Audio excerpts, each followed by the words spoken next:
Hello, hello, hello, everybody. How are you? Welcome to the Transatlantic Call-In Show, where you get to talk to real-life trans people. And yeah, I'm joined here with Dr. Ben. And yeah, how are you doing, Dr. Ben? Doing all right. Still on admin leave. The Army just made some new requirements to add to everyone's separation packet. So it's that whole hurry up and wait, but they're paying me while this happens. So you know what? Not super angry about that part. And I'm reapplying for residency. So I know lots of things are going on for you, and I know we'll get into a lot of that. But in general, how are you doing? I'm doing okay. I've been pretty excited because my work is out next week, so I get the whole week off, and I'm gonna be like in the woods. I'm gonna be sitting in a glacier lake in about three, in about 3 days. Ooh, So yeah, so nice. I'm gonna enjoy the hell out of that. But yeah, it's been pretty eventful week in a lot of different ways, and but yeah, it's moving, and I'll talk about my news more later. But yeah, so if you are wanting to call in and figure out how to talk to us, you can call 720-619-2288, or you can join in with our web link and we will try to get to you. And also, if you want your super chats read at the end of the show, make sure that you put the super chat in at $5 or more with the hashtag Team Ben or hashtag Team Josie for those to count, where we'll do a silly little argument at the end of the Yeah, show. So make just sure you Team stay tuned to Ben, that. not Team Josie. You don't have to put that one. I Just mean, hashtag Team Ben, but it has to have a hashtag. yeah, No hashtag, no vote. this has hashtag. And everybody knows Team Josie is too strong, too strong. Yeah, So, Team Josie doesn't need any all help. right. So yeah, Oh, yeah, you need all that charity. You need that I need all the charity to help. get you through the day. Yeah, absolutely. So we will get into last week's poll, and then we'll take our first call, and then we'll get into the next poll after that. So last week's poll, if trans people lose access to healthcare, is it justifiable for them to get hormones from unregulated sources? 90% say yes and 10% say no. I'm actually quite surprised to see it so starkly one direction. Dr. Ben, Hmm. what are your thoughts since you are a medical Yeah, doctor? yeah. I'm gonna guess that this is like morally justifiable or ethically justifiable. I would say yes. Because if you have no other option, you have another option. And like there are a lot of people who need these medications to survive. So like from a survival standpoint, absolutely.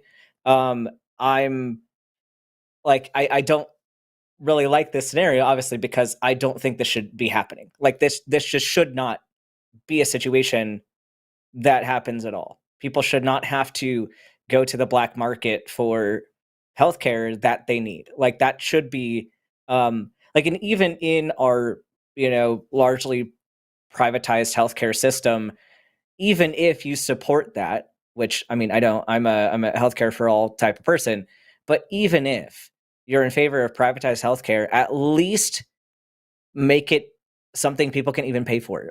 Like even if you don't want your tax dollars to support it, at least allow for the private sector to provide it at whatever cost they're going to set it at. So Agreed. that's pretty much I it. mean, yeah, for sure. I think it's pretty cut and dry. People need to get their healthcare to survive, and when the healthcare that is vital to people's life gets removed, you should still try to get that because Yeah. life is more important. So yes, great. And we'll go ahead and take our first call, and then we'll go into next week's poll, if that's okay Sounds with you. good. Yep. Okay, And the great. first So. call, Mhm. yep. It's Yeah. so yeah, I was gonna say, Caleb. We're gonna take our first call. Caleb from Illinois, looking for good arguments against transmedicalism. Hello, Caleb. How are you? Hi, I'm good. How are both of you? Doing all right. We're making it. as best as we can, right? That's right. Yeah, what's your question? So yeah. So I guess this is kind of a broad topic, but so I have a friend who's basically gone full down the whole transmedical rabbit hole, who believes that, like, medical transition is the only kind of transition. You're not truly trans unless you have the medical transition, so you're just faking it. The whole kind of nine. And I kind of don't really know how to argue against that, because this person has also kind of made it their identity. I called in, I think, a couple of weeks ago now, and this is the same person who considers themselves to be transsexual and not transgender. I don't know if Dr. Ben would remember that call, but I believe he was on I that do. one. Yeah, I do remember that call. Okay. So I guess because it is part of their identity, it's something that I feel kind of uncomfortable arguing against. But it's also a moral position for me, because I really don't agree with what they believe. So I guess I don't really know how to argue against it without invalidating them at the same time. So I was just wondering if you guys... Oh, sorry. Oh, yeah. No, a lot of people will adopt these kinds of positions from places of insecurity. Like, there might be a level of imposter syndrome that they're having, or some level that, like, they don't feel great about, themselves in their situation. And unfortunately, some people take that out on others and will say, you are invalid because I feel insecure about this thing. But it's like any other medical condition that someone might have. Like, if you're diabetic, just because you're not taking insulin, or even if you're not diagnosed with diabetes, if you have diabetes, you still have diabetes. Like, it's the same thing. If you're trans, you don't have to have medication to be trans. Like, you are trans, and then you can proceed with medical management if you want to. But it's just a lot of the logic of this, like, transmedical position. You could try taking it down the logical route and say, like, are these things that you're saying about other people things that, like, do you think that this broadly applies to, like, anybody who hasn't gone through medical transition? You can try going down the arguments of like, other medical conditions, like I mentioned. You also might need to play a bit more to the emotional side and, like, get them to, like, humanize other trans people. Like, ask that person, if you didn't have access to your medical transition, would you still be valid? And maybe you'll get a better idea of how they view themselves. Because if they say, if they say from their own perspective that they wouldn't be fully trans if they didn't go through that, it's like, maybe their sense of self-worth isn't super great right now. But Yeah, there's a lot of conversations around, like, the transmedicalist argument, especially as a person who is transmedicalist as well as trans. It's really difficult because people get entrenched in their own ideas of what something means. I remember when I first came out as trans, and I have gender dysphoria that has pushed me to take all of the standardized idea of medical transition. And it's really interesting because I remember early in my transition I was like, oh, if a non-binary person doesn't seek the medical transition, is a non-binary person part of the trans community? And it became like a question, right? Because I was still understanding myself in the trans community. And then after I realized, I'm like, well, what standard am I making? It's just not being cis, right? And it's the idea that, like, you are, like, forced to be cis unless you take some type of medical route, is a very poor way of looking at the community at large, because the idea of like, oh, I'm transsexual and not transgender is something that is said quite often, and it creates these strange barriers to say I am this, so therefore other people aren't. Now, there when you're thinking about good arguments, you also have to think about where that person stands. So, for example, there's a lot of Mm. transmedicalist people that are trans, such as like Blair White, and who will say you have to do this because assimilation is the goal, right? and Right. and there's a lot of trans medicalists out there that say as long as you are attempting to assimilate into cis society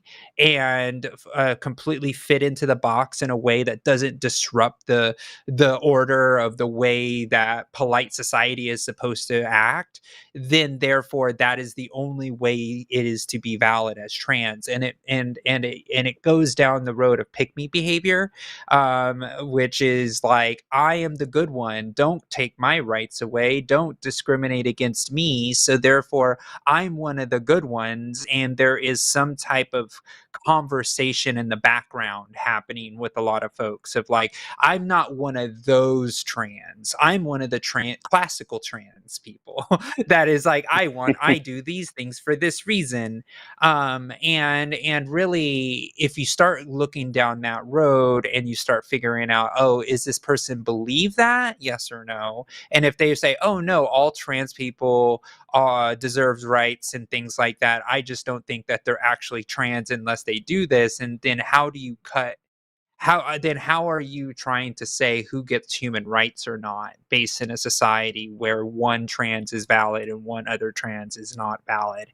And so that's kind of how I would attack it. But again, I'm like the social the social political girl, and so for me, I'm always going to try to go down to like human rights and say, okay, like, does your belief set affect somebody's ability to get a house? Right? Does your belief set allow the Mm. person to still join the military? Does your belief set, like, there's like ways that things get sliced. So if they start saying, well, yeah, if you're not really trans, then yeah, you don't deserve this healthcare, or no, you're not really trans, so therefore I don't need to use your pronouns, or now you're kind of getting Mm. more to the root of where they're coming from, and I think that will help you develop a better argument. Yeah, Okay. and something No, that else like makes. you could try to something else you could try to ask too is trying to tease out like where is the flipping point for someone getting to qualify as trans? Like if you look at diagnostic criteria, like let's say if someone meets all those diagnostic criteria but does not go through with medical transition, how would this person view them? Would they still view them as trans because they meet the criteria, or would they say no because they didn't go through with the healthcare? Because that then kind of tells you like is it the choice of going through with healthcare, um, or is it just blanket like meeting criteria? Because that'll kind of lock in like is their argument even consistent? Like are they Yeah. using this standard across the board, or does this just apply to like set circumstances? Like are they moving the goalpost? Mm.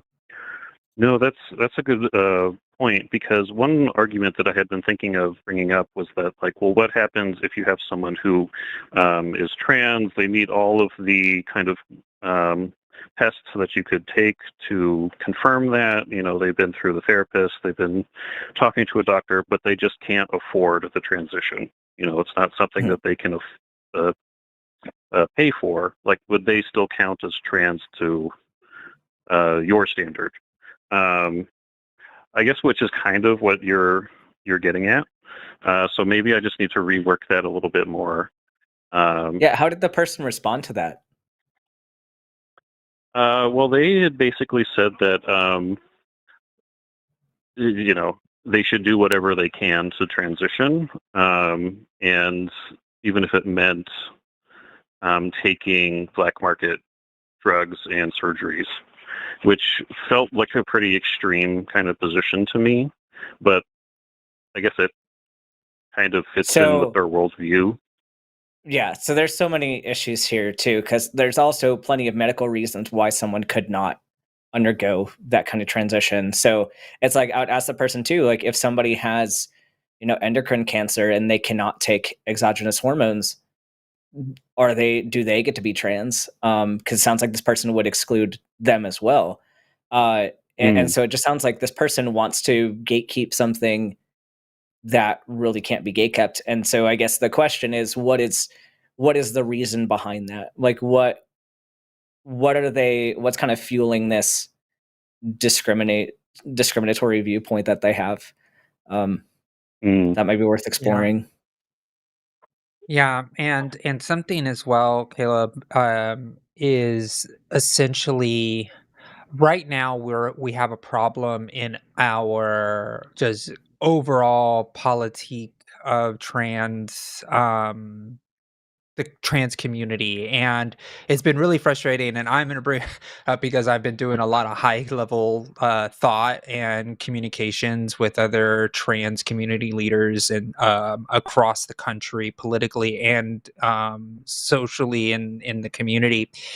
And there is a pervasive straw man that is being built on the trans community, and it is a big straw man of the fact that the trans community is this extreme left like caricature of what everybody is fighting for. So for example, they take the most extreme person and they like find a TikTok or some Twitter poster somewhere and they're like, "Oh my gosh, this is the pronoun police," or this is the people that are ostracizing because they don't believe 100% of what I say, and they're trying to push them that straw man as far away from themselves as possible, so therefore they can say, "Look, I'm not that straw man, I'm the reasonable one."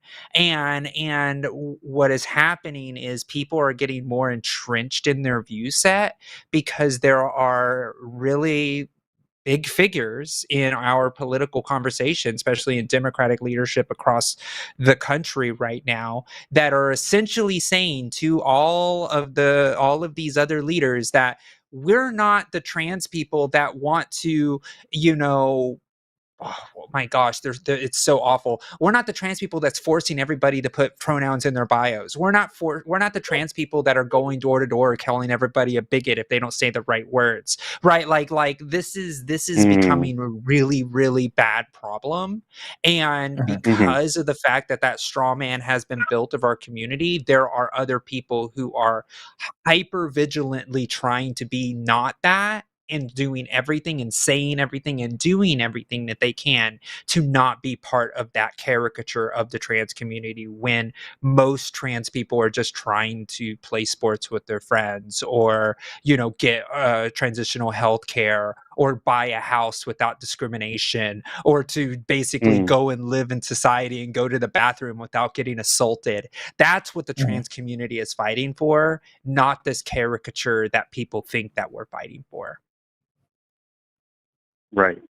No, I totally understand what you're saying. And I think it's absolutely insane of the Democrats to have kind of done a 180 on the trans community from full open support to, well, hem and haw, we're not going to be vocal about our support as much. We're going to hedge our bets, and it's just disgusting. So I totally see where you're coming from. And I guess my question is, like, what is there to kind of combat that then? Because if this is a case where this person is just, you know, going extreme because it's a reaction to what's kind of happening around them, I guess I just don't see a way for, I guess, inclusivity to kind of win out in that case. This is what I would say, and I would say this to the Democratic leaders in the same vein. Tell me which person that is in leadership that has political power saying and doing the things that you're saying they're doing. Right? It's the same thing with the whole litter box argument, right? It's like, oh, they're putting litter box in schools. Okay, cool. Tell me the political leader that's doing that, and I'll tell them that they're dumb and they shouldn't do that. Well, I mean, it's not political leaders. And why am I having this conversation with you if no one in the political, space that has power to actually change societal norms is not in this conversation? So why are we having a litter box conversation right now? That's essentially what I do, is I erase the ability for them to say the left is doing this thing when nobody in power is doing the thing. And it's Right. it's a really good strategy that there's a lot of people who are nefarious trying to paint that narrative as that is the cultural belief that the left is pushing. And yet we have the most extreme views like Marjorie Taylor Greene, Nancy Mace, and all of these people who do have political power that are literally saying the most ridiculous, bonkers things, and nobody's saying that they're the ones that are pushing these narratives. So therefore, we need to be more aggressive against their beliefs. And Mm. so that's what I try to say is, like, when people start pushing these narratives, like, well, the people are getting arrested and fired because they're not getting misgendered. It's like, cool, tell me the court that case that happened in. Tell me the exact situation when somebody was misgendered and they lost their job for it. I will tell you 9 times out of 10 they're not going to be able to have any clue. It's always going to be some friend of a friend of a friend of a news article that they read, right? and Yeah. and Oh, and yeah. that is what it's going to be. And so we have to be honest with people, and when they make these objections, we have to make them prove it, because we are just letting people just get on with their lives saying, oh yes, don't you know that the pronoun police will excommunicate you and cancel you if you say somebody's name wrong by accident? It's like, where and who? Tell me, give me the receipts. And Right. they're like, oh well, and it's like, exactly, it's a narrative. You're speaking to a narrative and not to reality. Yeah, or they'll blow up a small like interpersonal issue between two random citizens, and it's like to Josie's point, like those aren't the political leaders; those aren't people with any power at all. Like that's two people having a drama fight on Facebook. Like that's not significant. No one's going to care about that in the next 10 minutes.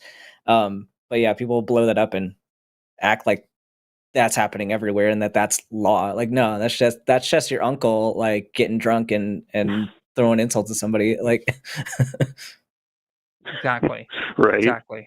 Yeah. Yeah. That happened in a backyard barbecue, not the Senate floor. yeah. Yeah. Oh man. Exactly. That Well, that Caleb, that. Oh, sorry. go No. ahead. No, go ahead, I finish your was. thought. I was just going to say what you're speaking of just reminds me of the whole because my wife is Jewish.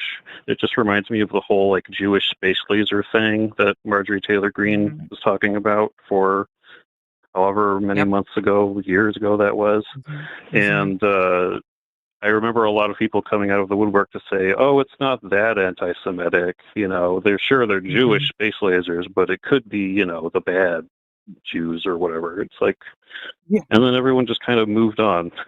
Yeah, it's the Exactly. same. It's the same Exactly. tactics as what people use to make racist statements. Like all this rhetoric is the like it's from the same place. It's the same Yeah. stuff, just repackaged. Yeah. Well, Caleb, thank you for the call. I really appreciate it. It's a good conversation.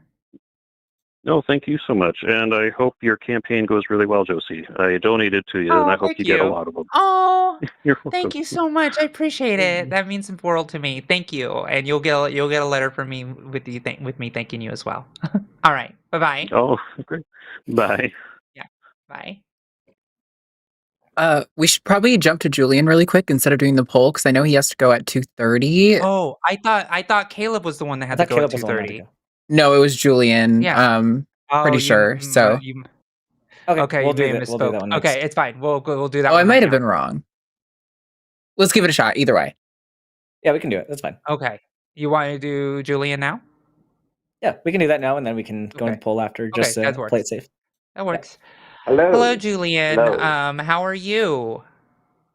I'm doing good You're- today. I like Arden said, Go I ahead. got like 6 minutes. So I'm so sorry. it's We really misheard. Okay. We thought it was the other caller that was supposed to be That's fast. fine. We That's fine. apologize.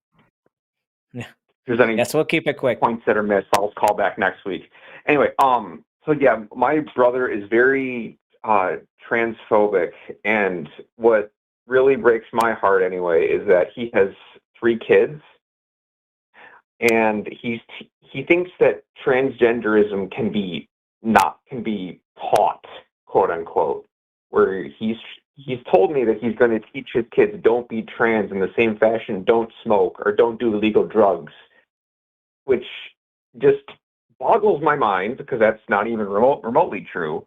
And he just says that being LGBT is just completely unnatural, despite the fact I've mentioned many different circumstances or homosexuality and transgender does exist in other species besides humans. And he just kind of dismisses those entirely. Where I also mentioned that I'd love to hear his thoughts about just like natural versus unnatural things in general, because are there things that he does accept that are unnatural? Like, does he believe in any kind of medicine? Does he believe in wearing glasses? Does he believe in he's actually a physical therapist, so he has a medical doctorate. Oh, he has a doctorate in physical therapy. So it's not a medical doctorate, but he has a DPT after his name. Okay, so physical therapy is not natural. Nature doesn't give you physical therapy. Like, that's something that humans invented to help speed up recovery processes. Like, nature would have you die in a hole in the woods somewhere. Like, so it's funny using a naturalistic fallacy about things related to trans issues, but then like I would even take that logical track with him and see if you can trap him in that. Maybe, I mean, hopefully he has some kind of logical ability if he like made it as a physical therapist, to where maybe learning about that inconsistency in the logic could help. But is he religious? Actually not, which is even more bizarre to me. He's one of the rare unicorns where he's not religious, but yet he's incredibly homophobic and transphobic. So, Julian, I know we only have like a few minutes here. I just want to say this. You should really posit the question of, so you could have been a girl then. Like, you should just be like straight up and be like, honestly, like, you know what? And this is your brother, you said? Yes. So you should have been like, oh man, I should have called you my sister, and then I would have a sister right now. Like, obviously, it's like that easy to just like just go ahead and just transition you as a kid, right? Like, you know, and see what he says. And see if he's like, oh my gosh, yeah, if mom gave me dresses and made me play with Barbies and started calling me some you know, Tiffany, maybe I would have been raised as a girl and been a girl, and I'd be completely happy as a girl. I would love to see if he really believes that's about himself. Because if that's the case, then the logical through line here is that he's not very secure in his own sexuality then. That his manhood is based on what mom and dad said it was. Yeah. Okay. Have you ever tried that? Are you trying to imply that he's closeted? No, I'm implying. Go ahead, Ben. Okay. If you want to say what you're. No. The argument is that, like, if he believes that you can teach someone to be queer, then like, does he believe that if he were taught that he would be trans, like that he would be a woman if he was taught to be a woman? To my understanding, does yes, he have he an thinks internal? that you can be taught to not be trans or taught to be trans. Yeah, so but that's the point. Like, does he have? Be taught? Yeah. So does he have an internal sense of gender? Like, does he firmly believe that even if he was raised to be a girl, that he would still identify as a boy? Like, if he believes that, then he'd have to accept that it's not something that could be taught. It's something that is intrinsic to you. Yeah, that his manhood was given to him by mom and dad. Yeah. Okay. Yeah, see, just say, hey, so you're a man because mom and dad raised you as a man, right? Not anything else? Well, he's probably going to also bring up, like, genitalia and whatnot, and that's Well, then Oh, it's like not what's then it's between not your about Then it's legs being not taught. besides it? Yeah, Then then it's it's not not about being taught taught. then. Yeah. Yeah, because again, it goes against his argument of the fact that it doesn't matter what you have between your legs, you can be taught to be trans. Because if he goes back to the biological essentialism argument, then he's wrong that you can be taught. Yeah. Okay. You see Yeah. what I mean? Put him in the Yes, I position do. where he was taught to be trans. Okay. I see. You see what I mean? So therefore he Yes. has to now confront the reality that his sexuality is so freaking sluggish and so loose that anybody could have just told him he's trans one day and then boom, he's a trans woman. He's lucky he dodged all those bullets when he was getting raised. Okay. You see? It doesn't make sense, does it? When you put it in that sense, he's gonna be like, "No, I'd always be a guy." And it's like, "Oh, so you can't be taught being trans." Yeah. You see? Hmm. So, Yes. I'd play that game. If he wants to Yeah, play it's naturalist good. arguments and being taught to be trans, and then follow his logic all the way through the conclusion. Okay. Put Sounds him in the good. hypothetical where he was in a family that was raised as trans. Yeah. Yeah. All right, well, I know you gotta jump, but thank you for the call. Yep. I would love for you to call back Okay. and let us know how it goes. Yes. Okay. Thank you. All right. Bye. Thank you. Bye. Yeah, that's gonna be interesting. The I cognitive guarantee it's gonna dissonance be there. Yeah. yeah, I that would love to talk it's the to idea. I'd love to talk to the brother. I want the brother to I call do in. too. Yeah, Yeah. I do too. I do too. Great. So we'll go ahead and hop into the poll.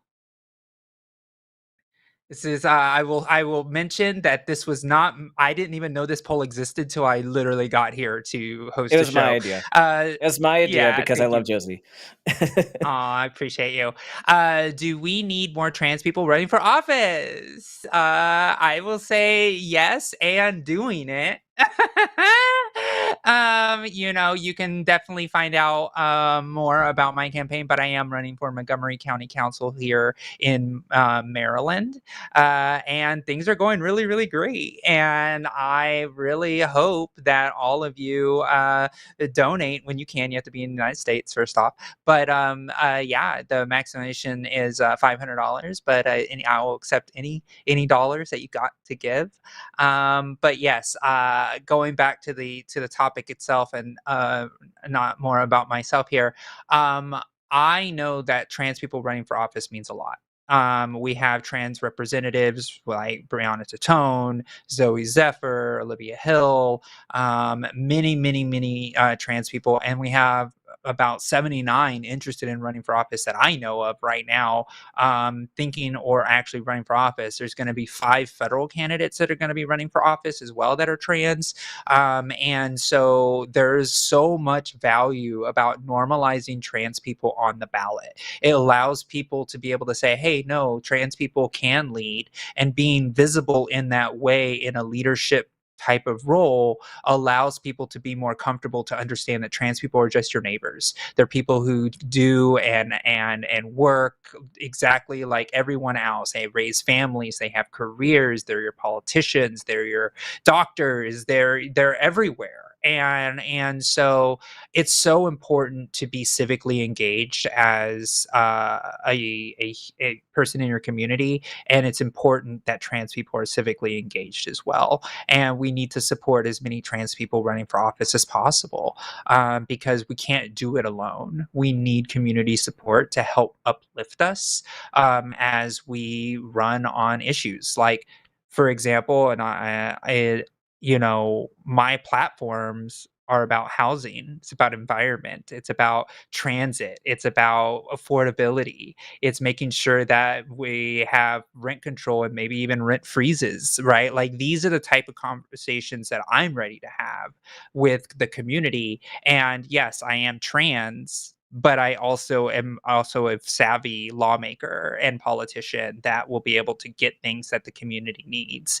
And being able to do that is incredibly important because it normalizes our ability to do community work, and that includes leadership. So, yeah, Dr. Yeah. Ben, what do you think?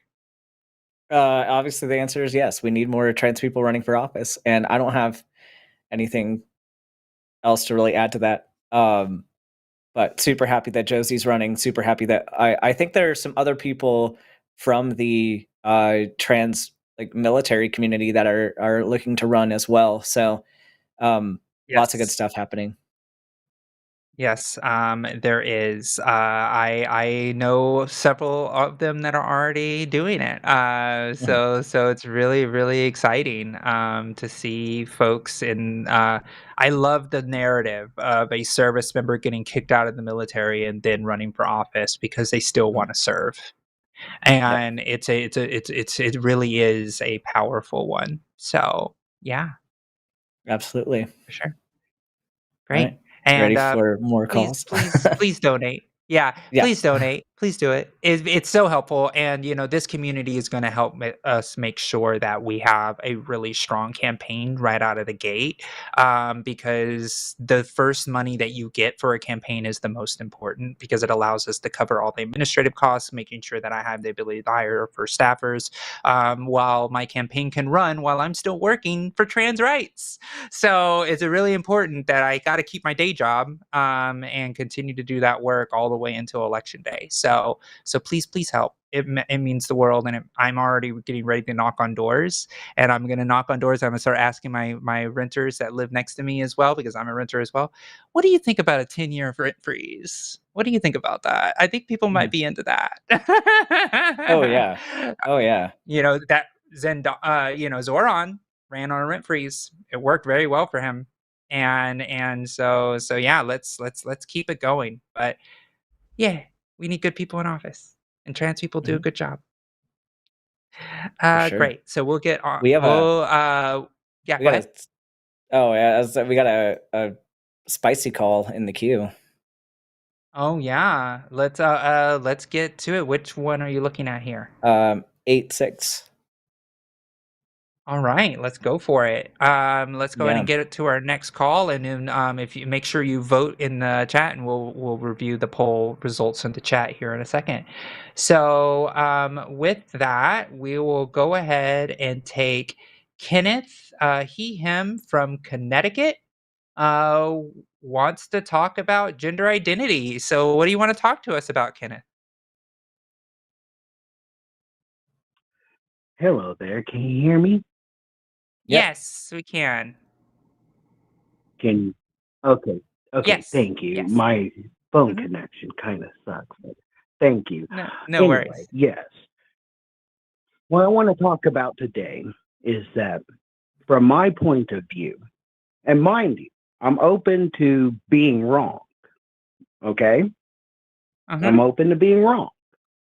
Sure. But from my point of view, trans identity ideology looks like a pseudo-religion for narcissists. And the reason why it looks like that, to me at least, is one, you mentioned like the pronoun police. I have seen a lot of that. Whether or not it's fake or not, I've seen it, Where? It could where have all you be seen it? hallucinations. Where Kenneth, where have you seen it? Where have you seen pronoun? TikTok, right-wing channels such as, have you ever heard of the Mary Chew? Yeah, I have. Unfortunately. So you've seen this on the internet where people are vocal about everything. And yes, I have seen TikTok, and yes, I've seen the lids of TikTok freakouts where it's ma'am stuff, I've seen that. Kenneth, and again, I'm open to these videos all just being fake, put on hoaxes. Kenneth, hey Kenneth, but there are a have you couple seen other any of points this that makes me think this. Okay, so first a second. Would you let's like bring to the address energy that down one a first? second. The pronoun police, Kenneth, like you Kenneth, brought up earlier. Kenneth, this is a discussion. Yeah, we're gonna mute you. Well, this is a discussion. We have to go back and forth, right? Like this isn't just a platform for you to monologue. So my question for you is, like, you mentioned some very big, like, vocal places. Like TikTok is a cesspool for all kinds of beliefs, all kinds of things. Especially, you mentioned libs of TikTok, which is intentionally very inflammatory channel. Have you seen the pronoun police elsewhere, or is it just on very inflammatory places? Well, actually, yes. In fact, one Okay. time Where? in this very chat, actually, I asked in this very chat, actually, and on this very stream and chat and stuff, I once asked a question, and this question was, if there is no such thing as a soul, how could one be born in the wrong body? I got Okay. accused of being transphobic and then banned. Okay. So That Kenneth, kind of makes me think that, this is Kenneth. some sort of pseudo-religious bullshit. But can you Okay. answer that question for me? Hmm? So for 1 second, I will get there. I promise you. I promise I will get there. So outside of online rhetoric and people that have no real power, have you been fired because you were pronouns? Have you seen an elected leader try to pass any legislation that makes it a law for you to have to use people's pronouns? Have you seen any of that? Like, I'm talking about real world stuff here. We all know online can be very wild and it's the Wild West, and we know that. That's not a surprise to me because I can easily point to right wingers saying that we should die and trans people are filth and they should be eradicated. I can point to a 1.5 million things, but that doesn't serve the conversation. I'm talking about real world impacts of people every day walking down the street, going to work, riding the bus, doing their thing, paying their taxes. I want to know the real world impact of this stuff. Like, where is that pronoun police happening in that field, in the realm of reality outside of the internet?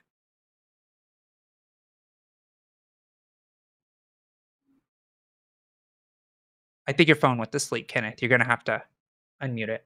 Oh, did he drop? Oh my God, he dropped. Yeah, looks like he did. Wow. So Like, didn't even want to have a honestly, discussion, he didn't wanna have a and conversation. and you know what? And I call bullshit on the fact that he was just asking a question in side chat, because like I know our mods, like I know Arden has been here like producing and is usually in the side chat. Like, odds are you were stirring up some shit and insulting people and like probably saying something more derogatory that got you banned. Like, I'm pretty sure asking the question is not what got you banned. The thing is, this is the reality, okay? So, like, and I know the person that he referenced, which is like some very obscure YouTube channel that is just a person that just goes on and tries to. So if that person's that a viewer of that channel, I will say that the whole purpose of that call was for us to get mad and yell and scream and then be like, oh, see, it's not fair. They're just a big bunch of bullies. They don't let me say what I need to say. And the reality is, it's like I was going to answer the question about souls and being in the wrong body.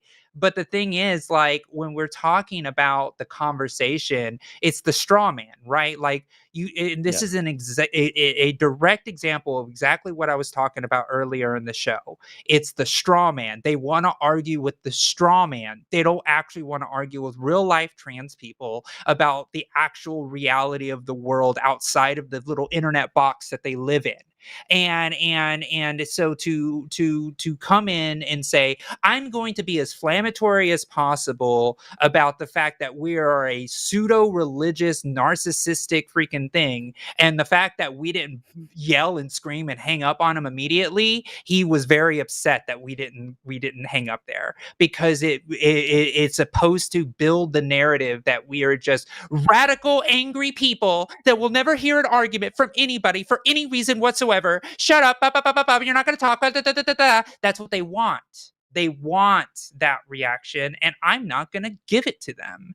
I'm going to let them destroy themselves on their own logic, because of the fact of the matter is they have none.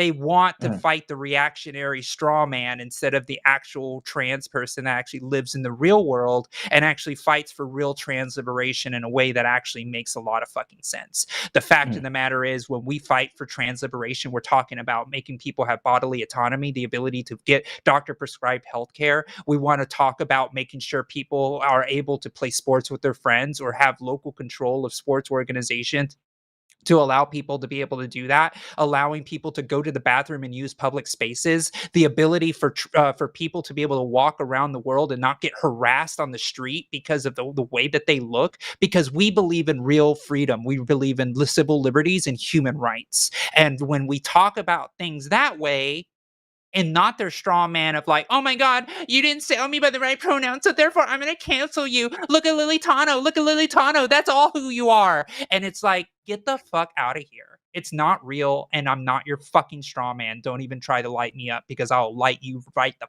fuck back. Right, and sometimes too, like I love the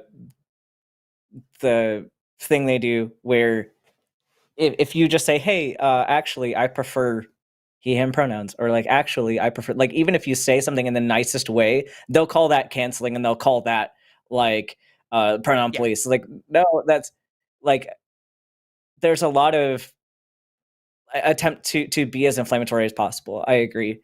And yeah, I'm pretty sure. It's Also, yeah, Yeah, he's and if he's gonna, so frustrating. yeah. I was gonna Oh, be what like, was oh, that? maybe his phone dropped or something, but he's actually in chat right now. He's saying, I ain't gonna play y'all fucking games, which is just You see, that's what I mean. Yeah. It's a straight up game. coward stuff. Yeah, It's like, a we didn't fucking hang up on you. game. It's the fucking views. It's the clicks. So that way he can get a clip on Marichu and be like, oh my gosh, I'm a fan. I pissed off the line. Look at me. Clap for me. Guess what? It's a fucking game to you, and it's our fucking real life where people have to get fucking healthcare to live. All right. So it's not a real game. And it is about real life and real people's human rights. So if you think it's a fucking game, congratulations, you're privileged. Fuck off. My God, it's Well so said. annoying. Anyways. All right. All right. I got You a little wanna spicy. Because yeah, he's a coward. yeah. We can go straight down the list if you want. All Let's of do these it. seem pretty Let's reasonable. do it. All right. So let's go with mental in Canada. Yeah, tell us what you want to talk about. Hi there. Can you hear me? Yep. Yeah. Hello? Hello? Mhm. Oh, okay, Yes. good.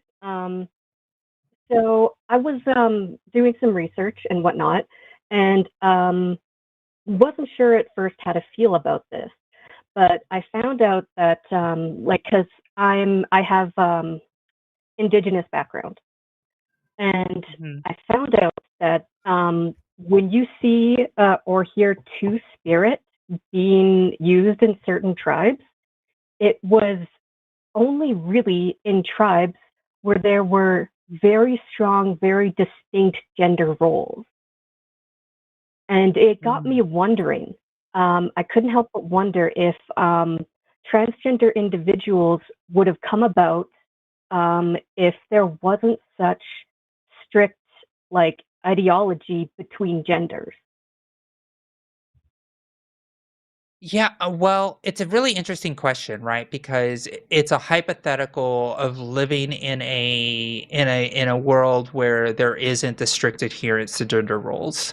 Now, I think you have a point of like the idea that most people before the expansion of pan-Europeanism that has ultimately led to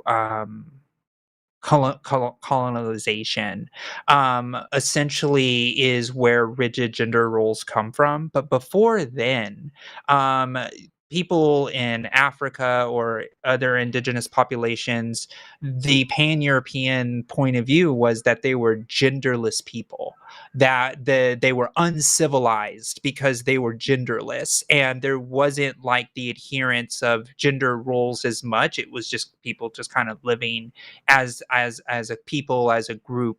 And so there is evidence to kind of show that there has been populations that didn't have like words for gender and sex. It was just kind of like what was so. Um, so it's hard to say. It's hard to say because I am trans, right? Because I feel very connected to the womanhood of social construction that exists around me, my mom, my sister, and all the people in Mhm. my life, and I kind of like took on that role. And because society has such a strong, rigid social construction around gender, I felt very comfortable in moving in the ways that the social construction exists around me. My existence as a trans person is a result, I guess, of the social construction of how I express and who I am as a person. I did not create the social construction. I just live in it. And I Yes, am a exactly. binary trans Yeah. person. Right. Yeah. So Yeah. And that's I would love. basically Go ahead. what I'm thinking of. Yeah. Oh, no, Ben, do you sorry. have any I was thoughts on just this? saying, yeah, No, that's it's okay. No exactly it. worries. Ben, do you have anything to say on that?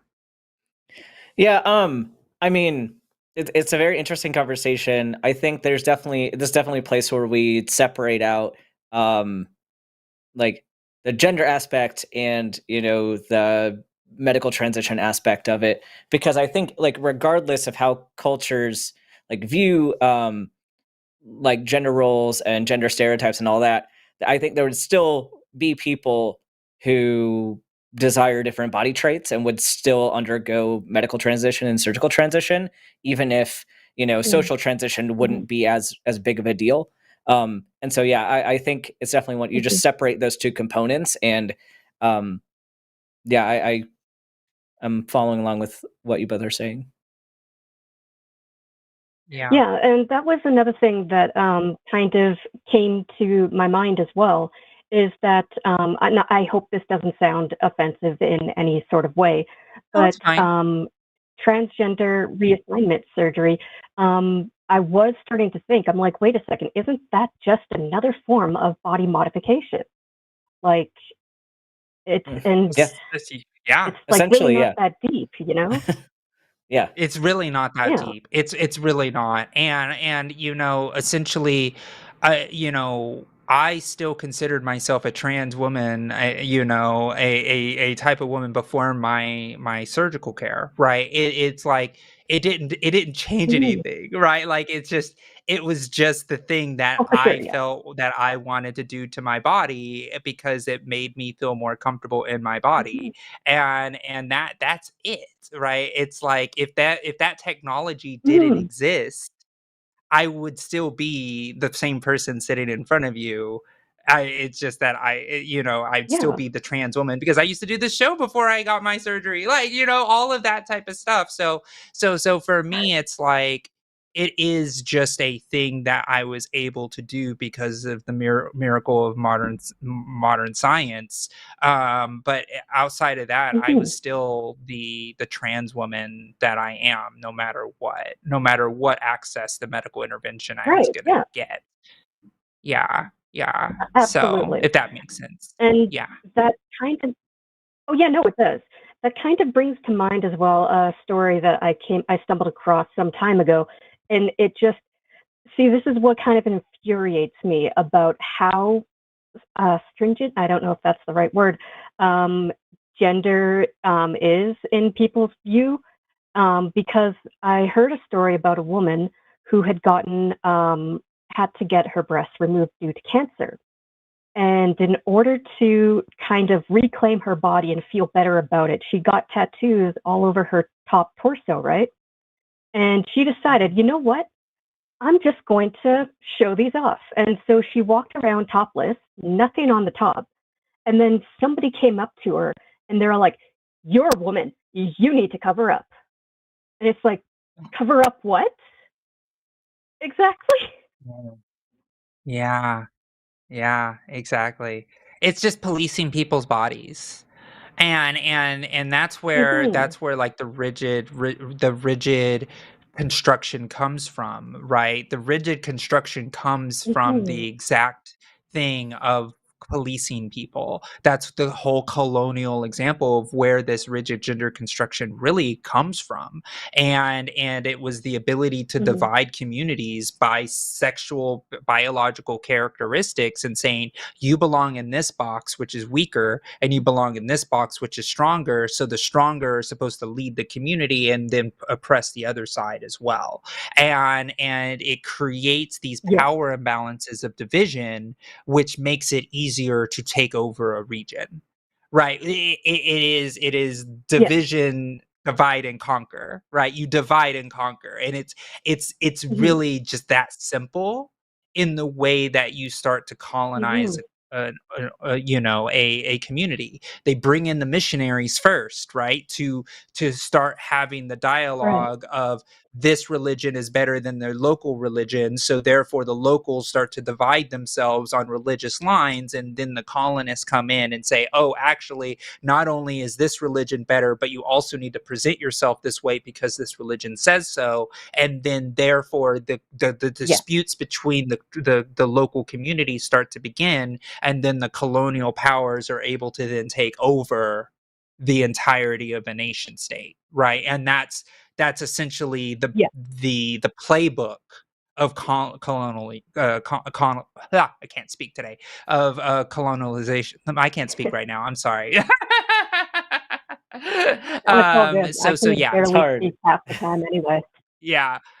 So yeah, but colonies, that's the way they were able to really come in and take over a lot of control.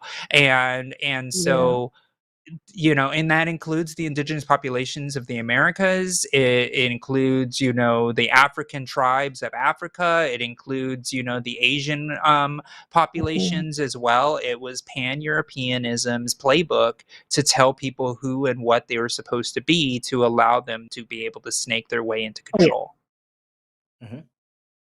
Oh yeah, absolutely. Yeah, I saw a documentary about some individuals who were in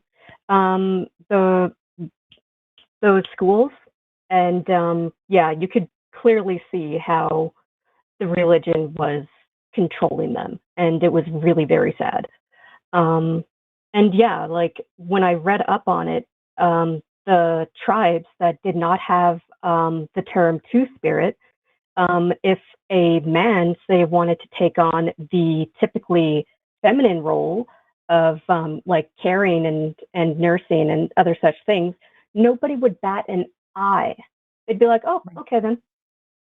It's like, you're good at it, go ahead and do it.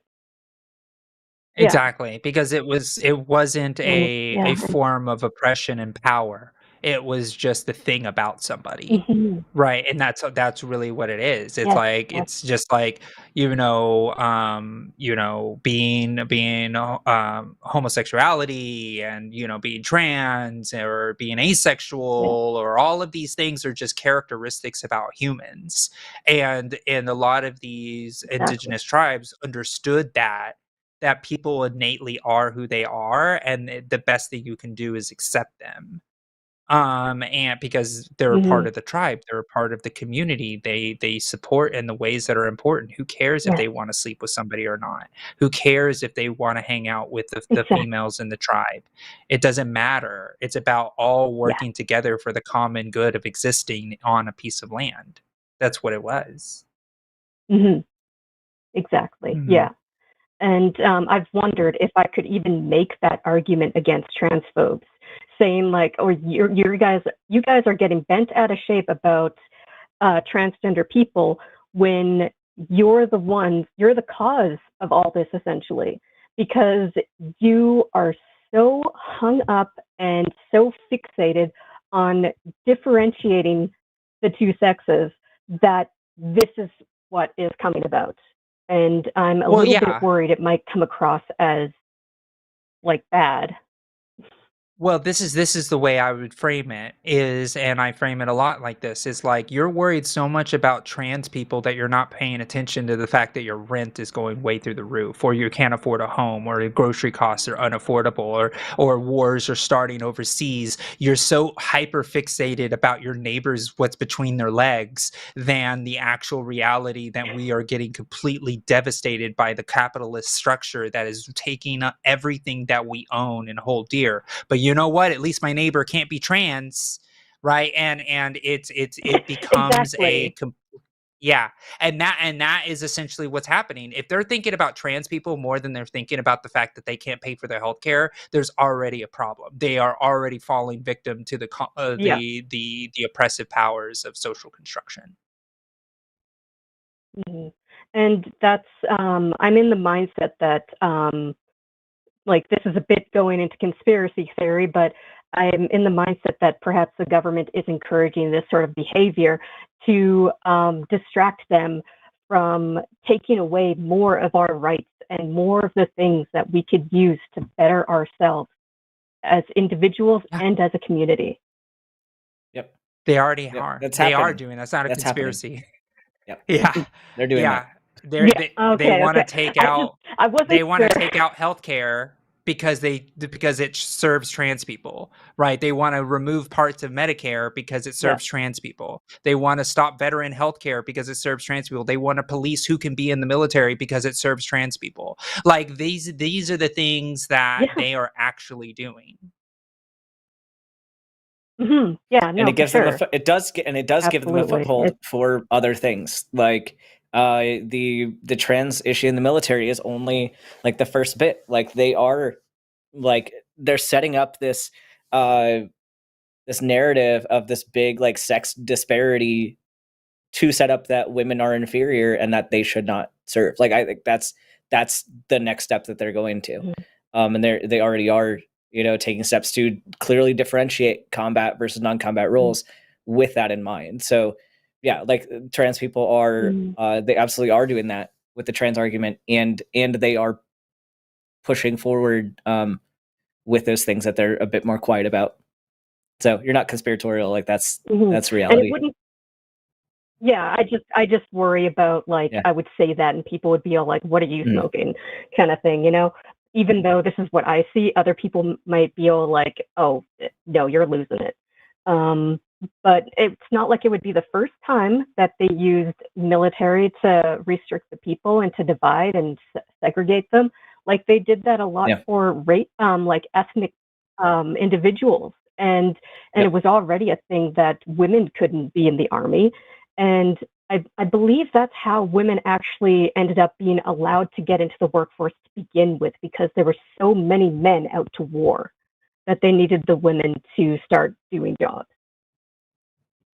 I mean, that is part of it. Like, It's just honestly, that fascinating. Yeah. actually happened. So after World War II, when Mhm. the men came home, the women liked working. It's like, wait, I don't want to go back Yeah. into the home. I Yeah. want to keep working. Yeah. I liked working. I Yeah. like being productive members of society. And that actually did happen where where women were like, no, I don't want to go back to the house. I liked making my friends at Right. my coworker friends. You know, I liked having a purpose. Yeah. Yeah, Yeah. it's funny. Like, Yeah. no matter Well, how thank you. they spin all this, it always backfires on them. Like because their logic is so inconsistent. Yeah. If you go 100% in one direction, you're inevitably going to give up some of those points elsewhere. So we're already Yeah. seeing a lot of that. Yeah. So Yeah, absolutely. Well, thank you, Mental. I Yeah. really For appreciate sure. your Absolutely. call today. Yeah, it was a good Oh, thank conversation. you for I always having me. like It getting was into the great to have social this kind theory of and social discussion. history. Oh, thank you. Yeah, absolutely. All Thank right. you. I do too. Much love. Yeah. You guys Bye-bye. have a good one. You thanks, you too. too. Bye. Bye-bye. Okay, great. Awesome. All right. Well, that was a good palate cleanser. Yeah. After the last to the last call.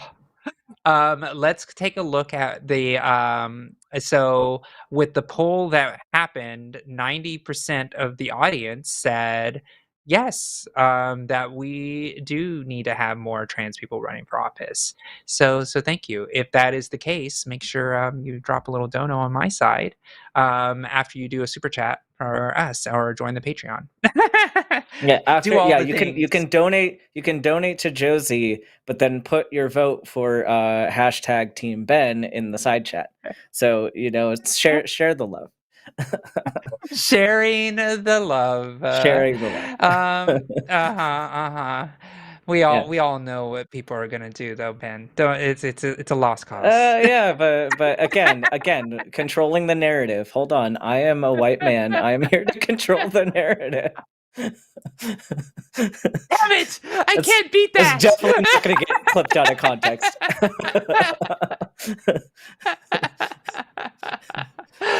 Oh my gosh. Yes. Great. So we'll just keep going down the list of calls. So we're gonna go with Sarah. I just shouldn't. Yes. I was like, Go ahead.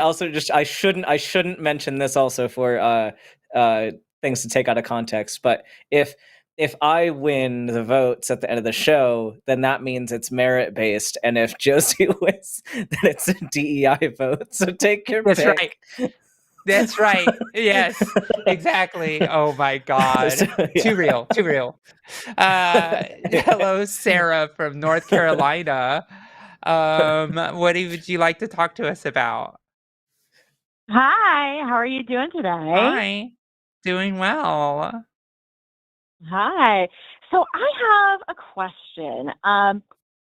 What advice do you think generally you can give besides just get out there to someone who maybe I'm asking about myself, but I would say in general, to someone who came out sort of later in life, not too late, but maybe later than a lot of their peers, and came from an area where there really wasn't, so surprisingly, there wasn't a queer community, and moved to a place where there seems to be a queer community, but it's hard to kind of figure out how to approach it to kind of get in there. And, it seems like everybody's already settled while you might still be feeling like you're new to everything, even if it's been a while since you came out. I feel like your feelings are not alone. I feel like there's a lot of times where you look out and you think, oh, these people have it so figured out, but really they don't. And they're just in our society, especially, we're taught to fake it till you make it. And I think a lot of people are still doing that. Sure, there might be some people that have been out for a long time and are very comfortable and don't really have a lot of that to process now. But I would bet that there are still people in a lot of those groups near you that are still having those questions, still kind of figure things out, but they just might not be as forthcoming with it immediately. So don't be too hard on yourself with that. Yeah, it feels weird, approaching somebody and being like, hey, what's up? I'm queer. I've been out, at this point for 10 years, but I have never had any other queer people to talk to about the experience. And it just seems like it might be invasive to, show up to an event, start talking to somebody, and then be like, so, start asking those questions so when did you know? And blah, blah, blah. It seems like I would have to really wait and try to formulate those questions or formulate the relationship first before getting into that. And then might be, I don't know, I just is there awkward. Have you looked at discussion specific groups in your area? If you're saying that there's a kind of more of a queer community, there might be meetups specifically for more of that getting to know people side of things, maybe even a support group or something where the intent of the meetup is to have those conversations. And that might be a really great option if there's something related to that. Yeah, I definitely will check. I mean, we're doing I moved to a small town. I'm from New Jersey, and you would think that I would have a huge resource network, given the population and everything in that state. And then I moved to this tiny farming town down here in North Carolina, and there's a bigger community here than I ever saw back home. So on Saturday is our second ever Pride Parade within the town that's representing the whole county. So I'm sure, like, you know, when I head down there, I could look around and look for that kind of thing. And, you know, I suppose for anybody else who's having the same problems, like, you know, just go to the Pride things, anything that you see. But, you know, it just, there's that weird feeling of, you know, how do I get in here? Because I still feel like a baby, you know? Yeah, I mean, it is one of those things, but, you know, embrace it. Embrace it. You know, it's one of those things that, you know, I came out at 34 years old, and, you know, it was one of those situations where I was like, okay, like I'm getting out there and knowing more about the community, and, you know, just embrace the fact that you're having fun, you're getting to know the community, you're starting to, you know, love the memes that we do of ourselves and things like that. As a sapphic person myself, like, it's one of those things that is just really really fun to explore and become part of. And yeah, just don't feel like you're out of the loop. You're just joining the party, you know. It's just like, just because you've never been there before doesn't mean you can't have fun. You know, and people are ready to you know, embrace you and give you the love and grace that, you know, that you need. Yeah. So it Yeah. really is kind of just get out there and try not to feel weird. Like, put on the fake confidence Yeah. and just boom, get in Oh, there. it's gonna Yeah. feel weird. It's gonna feel weird for a while, but it's okay. And I think, like, the people in your community will understand. Like, people know what it's like to come out. People know what it's like to finally, like, hit that excitement of learning who you are, and also the confusion of what do I do from here. And hopefully there will be plenty of people that will be happy to answer questions and, you know, help you through all that. Yeah. Yeah, it's lovely down here when it comes to that kind of thing. It's just, That's I great. guess maybe it's that sort of self thinking where it's like, well, I know who I am, and I've been out for 10 years, but I still feel like the baby. And so to go in and be like, you know, do like, cool, what's up? You know, so it just comes down to, I Yeah. guess, personal, just Yeah. getting It's okay. past that Embrace personal your weird baby feeling. gayness. Being a baby gay is cute. It's fine. Even if, Yeah, well, yeah, it's even fine. if it's It's not fully, fine. it's a 10-year-old baby gay. It's fine. Yeah, no, it's fine. And yeah, so you're gonna be great. You're doing fine. It's about making friendships. It's just like anything else. It's just like being a part of the community and just let things vibe as they go. So yeah. Yeah. All right. Well, hey, All listen, right. thank you so much, and good Yeah. luck on your campaign. And thank you, Dr. Oh, Ben. thank you. And you guys have a Yeah. great day. Yeah, Me you too. too. All right. Bye-bye. Okay, great. And before we get on to next calls, make sure that you're telling Arden punishment ideas. So that's important. So the punishment that you want to see Dr. Ben try to defend after Team Josie So completely mops the I floor with think him. I have my options. These all come from Okay. Oh, do chat. you? So I think one is Okay, going to be good. dogs are boys and cats are girls. Um, Okay, one of okay. them's going to Sounds be good. hot dogs are breakfast foods. And the other one's going to Uh-huh. be, this one doesn't land with me at all, but I feel like will upset you guys. Shield Fighter is the best D&D class. Oh my gosh. Is Okay. All there a right. more? Yeah. Is there something you guys would hate more than defending that with regard to D&D? Because that would probably be really funny for the audience to watch. Bards. I think something about like bards not being horny. Oh, wait. You guys both love The bards. I'm going to best way say to play a bards bard suck. is not horny. Just bards. Bards are not horny. Yeah. I think Okay. that's I'm kind going to of say funny. bards suck, never horny. That's that one. Yes. Bards suck, Yeah. never. Yeah. Yeah. Okay. There you go. There you I go. think that's good. I still I want think to that's run a fun. campaign that's just all bards. Like, it's a whole group of bards and it's like a traveling rock band.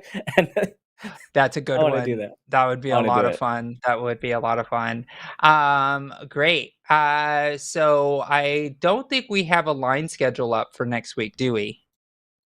Nope. I got to get a Okay. availability out probably All tomorrow right. for hosts.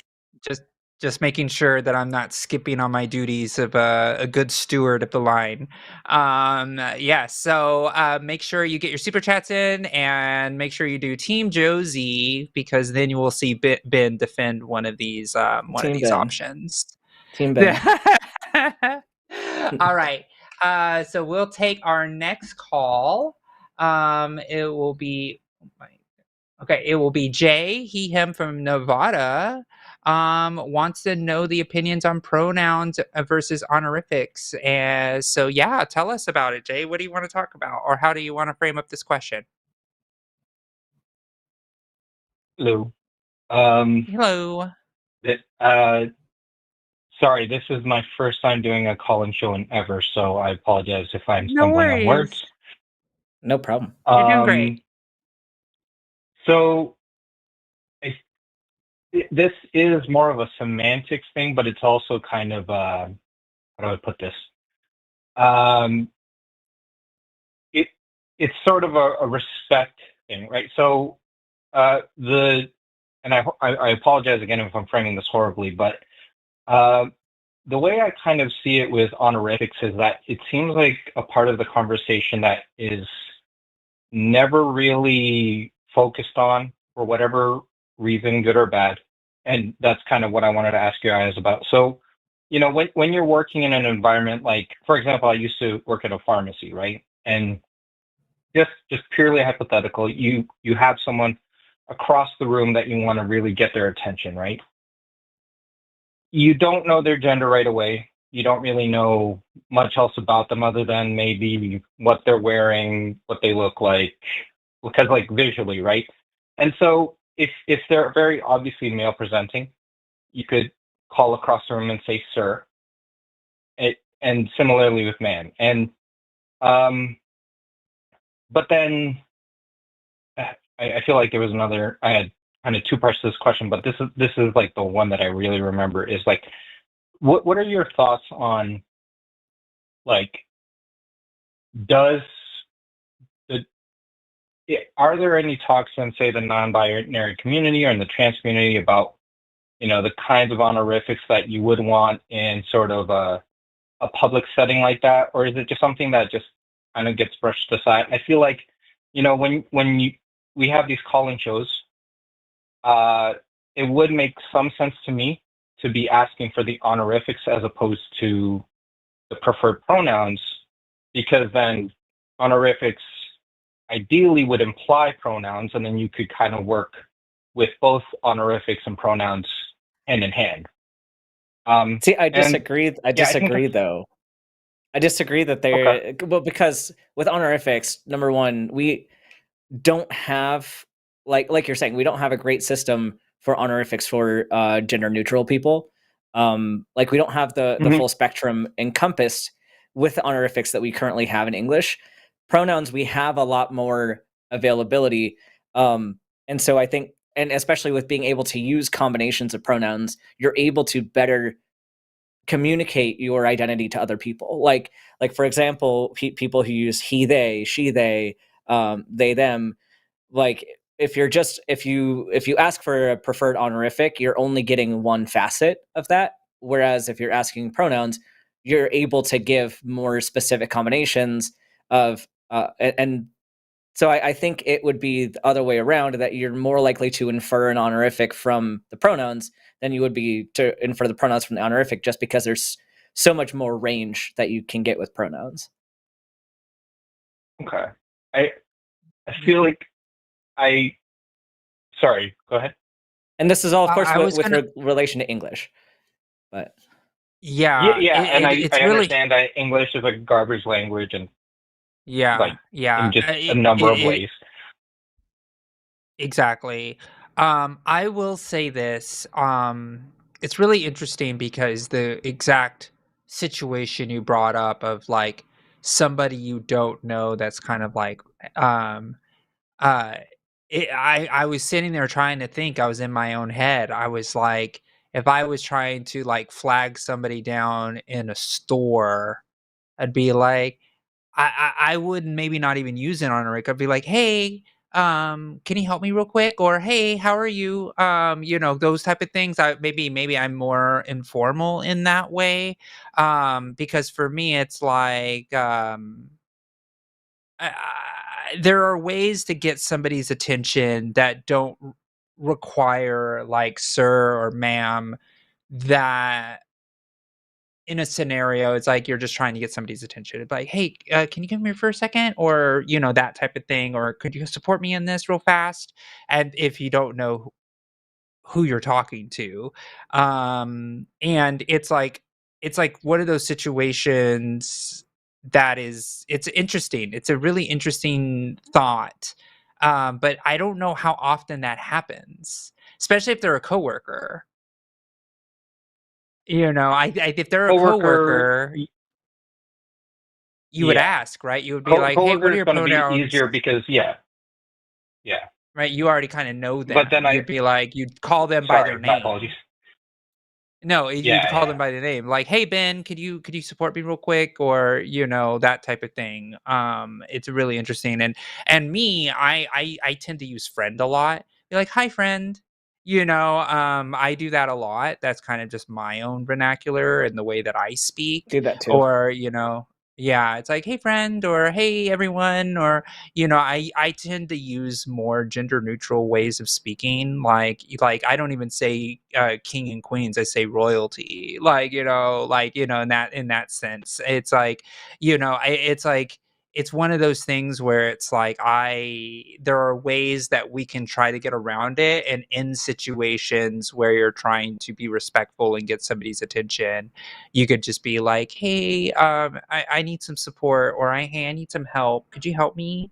Thank you so much, da da da da da. So I don't know, maybe I've just kind of stopped saying sir and ma'am very often, or don't use it really ever. I never really thought about how I don't use sir or ma'am almost ever anymore. Yeah. Right. I don't know. And Yeah, I I don't know if that helps you, think Jay. that I feel like there are some other languages, like Dr. Ben was saying. It's if we focus on English, and then I would I would slightly disagree with what you said, but I understand the overall premise there. Where if we're looking just at English, there's an initial challenge there. But when you look at other languages, they've come up with gender neutral honorifics that are normal. And then to Josie's point with the term friend, it's like I personally, and maybe where I come from, just throwing around friend as a way to address acquaintances and strangers is not entirely like something that Well, yeah, I am used to. It's just an example. There are under other gender neutral terms that you could go to other than friend, but friend was just an example of that. I would just say that I recognize that trying to standardize something is not something that is not like it's not something we do in the English speaking world. But I wish it was. I just wish that there was like, all right, everyone's used to like, hey, if you don't know, their thing, then I recognize that that's a challenge. But just to kind of, I think I figured out the second part of this question. So, and this one just kind of hangs off the first question, where the question in the call screener is always your preferred pronouns, and very often you're going to get someone who's a bit contrarian and goes with their gender that they identify as opposed to their preferred pronouns. And so my question there was, and I'm really not trying to be facetious here, but why is that something that gets some friction here? As in like, if someone says male, oh okay, or if someone says I'm a man, it's like, oh okay, we'll just put he him, and that's understood. And some hosts will say, okay, like, but you recognize that's not a pronoun, it's a noun. why does that get some friction? Just it's not the exact, like, it depends on the intent of why they're doing it. Because I think if they just say that and there's like, oh yeah, like use male pronouns or whatever, and they just say it calmly, I haven't seen that really get friction, unless it's in an inflammatory setting. But I know where I would have an issue is if somebody is saying it because they are not wanting to, be respectful. Like if they're saying it as, well, duh, I use, like, I don't use pronouns or something like that. When it's like, clearly they are choosing to call a show. They're choosing to get on a platform that features trans people, and you are intentionally causing disruption. That's where, like, I would have an issue with that. But if somebody said, if somebody wasn't trying to be disrespectful and said male as a response to the pronoun question, I don't think most people would actually care about that.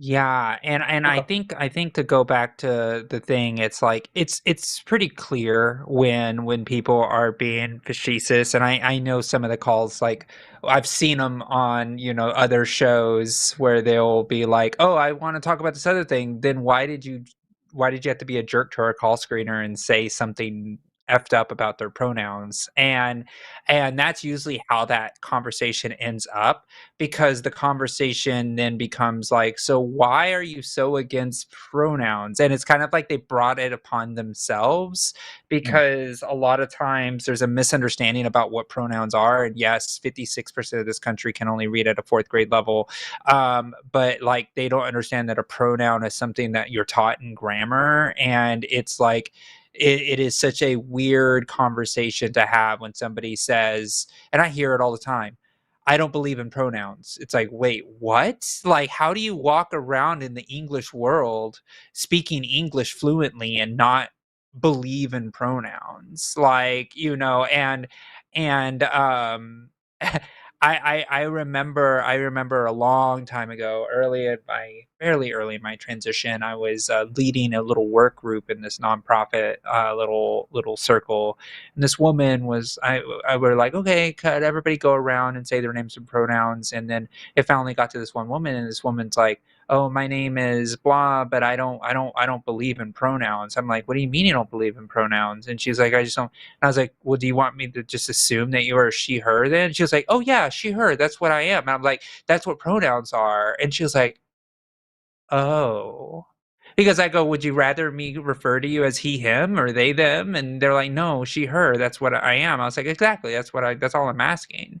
And then it kind of clicked for her. She was like, wait a minute. Why am I against this weird thing when I use it all the time? And yeah, and so that's why we have those conversations when somebody's like, I don't believe in pronouns. Why are you asking me? It's like, because we talk to people all the time, and I prefer to know if somebody prefers he or she or they, because I just want to be respectful. And that's all it is, because we can't see you, we can only hear you, and it's like it's a really interesting thing, and that's why we kind of get onto that question sometimes, because we want to know more about, why are you so against this common English vernacular, because that's a very interesting conversation sometimes. Yeah. Right. Does that make sense, Jay? But I do believe we need ma'am, think sir, so. Yeah. gender neutral. We need a gender neutral ma'am. I think sir.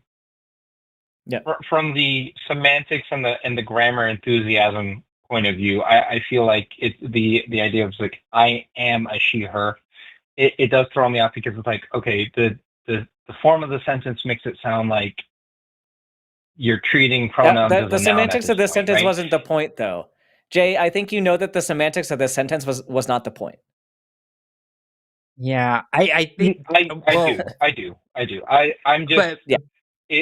That is sort of how I'm approaching this. I apologize, not trying to be no, I understand. And Jay, I just want to say this really quick. I've said this many times on the show. A person isn't their pronouns. If someone is inaccurately saying that, oh, I'm a she, her, or I am a they, them. That is like a Mhm. weird thing to say. And I say that to people all the time. It's like, I am not my pronouns. I am a woman. I'm a trans woman. And so for me, it's like, it is a weird thing to say. It's just that some people are not accurate in the way that they're speaking, but you can kind of understand what they mean. Does that make Yeah, and Yeah, sense? that's yeah. the whole point of People all hear this it shit. better. Yeah. Yeah. Go Yeah, ahead. the whole Okay. point of language, right, is to communicate understanding, like is to understand each other. So I get that there's a desire Mhm. to adhere to some strict linguistic rules, but there's a point where you have to understand that language is dynamic, and like the point is to communicate a message. And sometimes you just need to Yeah. calm that little piece down and say, it's okay that everything isn't exactly the adhering to linguistic rules, because like that in a way is the rules are kind of descriptive, like it's describing like how we use language and how it is like most easily understood. But um Yeah. And I I think just was don't No, let the that's semantics a ruin the very. concept for you. It is a really good point, and I mean that is definitely a reason why I'm not going to be, the one trying to, what's it called, have these conversations as much as you guys do, and I appreciate, what you guys do on the show and the other shows on the yeah. line. So, And I just want to phrase this no, really quick too, because I talked about this at the beginning of the show as well. Most people, even in the situation that we brought up in the first thing about like the pharmacist that you can't see, and you say, "Hey, ma'am, hey, sir," like, and you do that, like, "Hey, ma'am or sir," whatever, because you can't see you only can see like the back of their head, or you can only see like an arm of a mhm, person, right? And you just don't yeah, know. It's like, and the person comes around the corner and is like, and then all of a sudden, like, "Oh yeah, how can I help you?" They're not going to be like, "Oh my God, you said ma'am or sir," or you said, like trans people are not these like little fragile beings that are just like, "Oh my gosh, you got my honorific wrong because you had no idea where I was standing," right? Or like you're just yelling into the back room because somebody's back there is like, "Hello, ma'am or sir, I need your support." And then it's like there's a non-binary person there. They're not going to be like, "How dare you," right? Because if they are, they're not doing their job of being a customer service representative at that moment, right? Because it's not, Yeah. it's an unreasonable expectation for people to be like, "Oh my gosh, how dare you say ma'am or sir in a situation," when you're just trying to be polite, trying to get somebody's attention. Like, there is this overblown idea where people are so scared to say something so wrong because they're afraid they're going to get yelled at, when that's an invalid fear in most cases. And so I think trying to not think about it so much and just go and live your world, live your day, the chances of something ever going wrong are so minuscule that you'll never think about it. You know what I mean? yeah, yeah. Yeah. But I I'm appreciate a you classic wanting to be overthinker right. though, so Yeah, Yeah. yeah, yeah. I Yeah. appreciate. Yeah, yeah. Cool. Thank you Great. for hearing me out. And I hope you guys have a great day. You too. All right. You Thanks, too. Jay. Bye-bye. Yeah. Great. So we have one more call. And if you haven't did a super chat for us to read, make sure that you do with the hashtag Team Josie or hashtag Team Ben. And we'll read them after this. And we're going to take the next call. And it is going to be Hindu, he, him from Washington has a question about gender affirming care for minors. How are you today? And what's your I am question? very well, Josie and Ben. How are you two? We're doing it. Doing all It's right. been a Yeah. good show so far. Excellent. I've been listening. You guys are brilliant and amazing. It's a lot of fun to listen to. Aw. I guess my real question is, it's mostly clarification because I don't have, I'm not a bigot or anything crazy like that. It's more of I'm confused and I'm looking for clarification. So the idea with this is, and again, I'm kind of glad Dr. Ben's here because I think this might be something that you're into. And that is, the whole idea of, I hear a lot of folks who say, well, kids don't know what they are. They play pretend and all that stuff. At what point do we start taking those kind of claims of, well, I don't feel like a girl, I feel like a boy? Like, at what age would we say, okay, we really have to start taking this stuff seriously? Well, it depends on the individual, and the thing is, at young ages, and pretty much at any age, the first step is therapy. Like, the first step is getting into a licensed therapist or other mental health professional who can like tease that out. Because yeah, kids do play Mm-hmm. pretend, but luckily there are diagnostic criteria that are utilized to assess, you know, does this person need additional intervention, or do we just kind of watch them as they are? And for young kids, the only method of transition you're going to use, like as a toddler or up through like before puberty, is social transition anyway. So the only thing you're going to Mm-hmm. do is let that kid be that kid. Like, you might change their hairstyle, might change their clothing style, you might call them a different name, you might you just might treat them a little bit differently, but we're not using medical therapy on like prepubescent kids. Like, that just does not happen, because it wouldn't do any of the desired effects that we want. So as far as, is there a standardized age when you start things? No.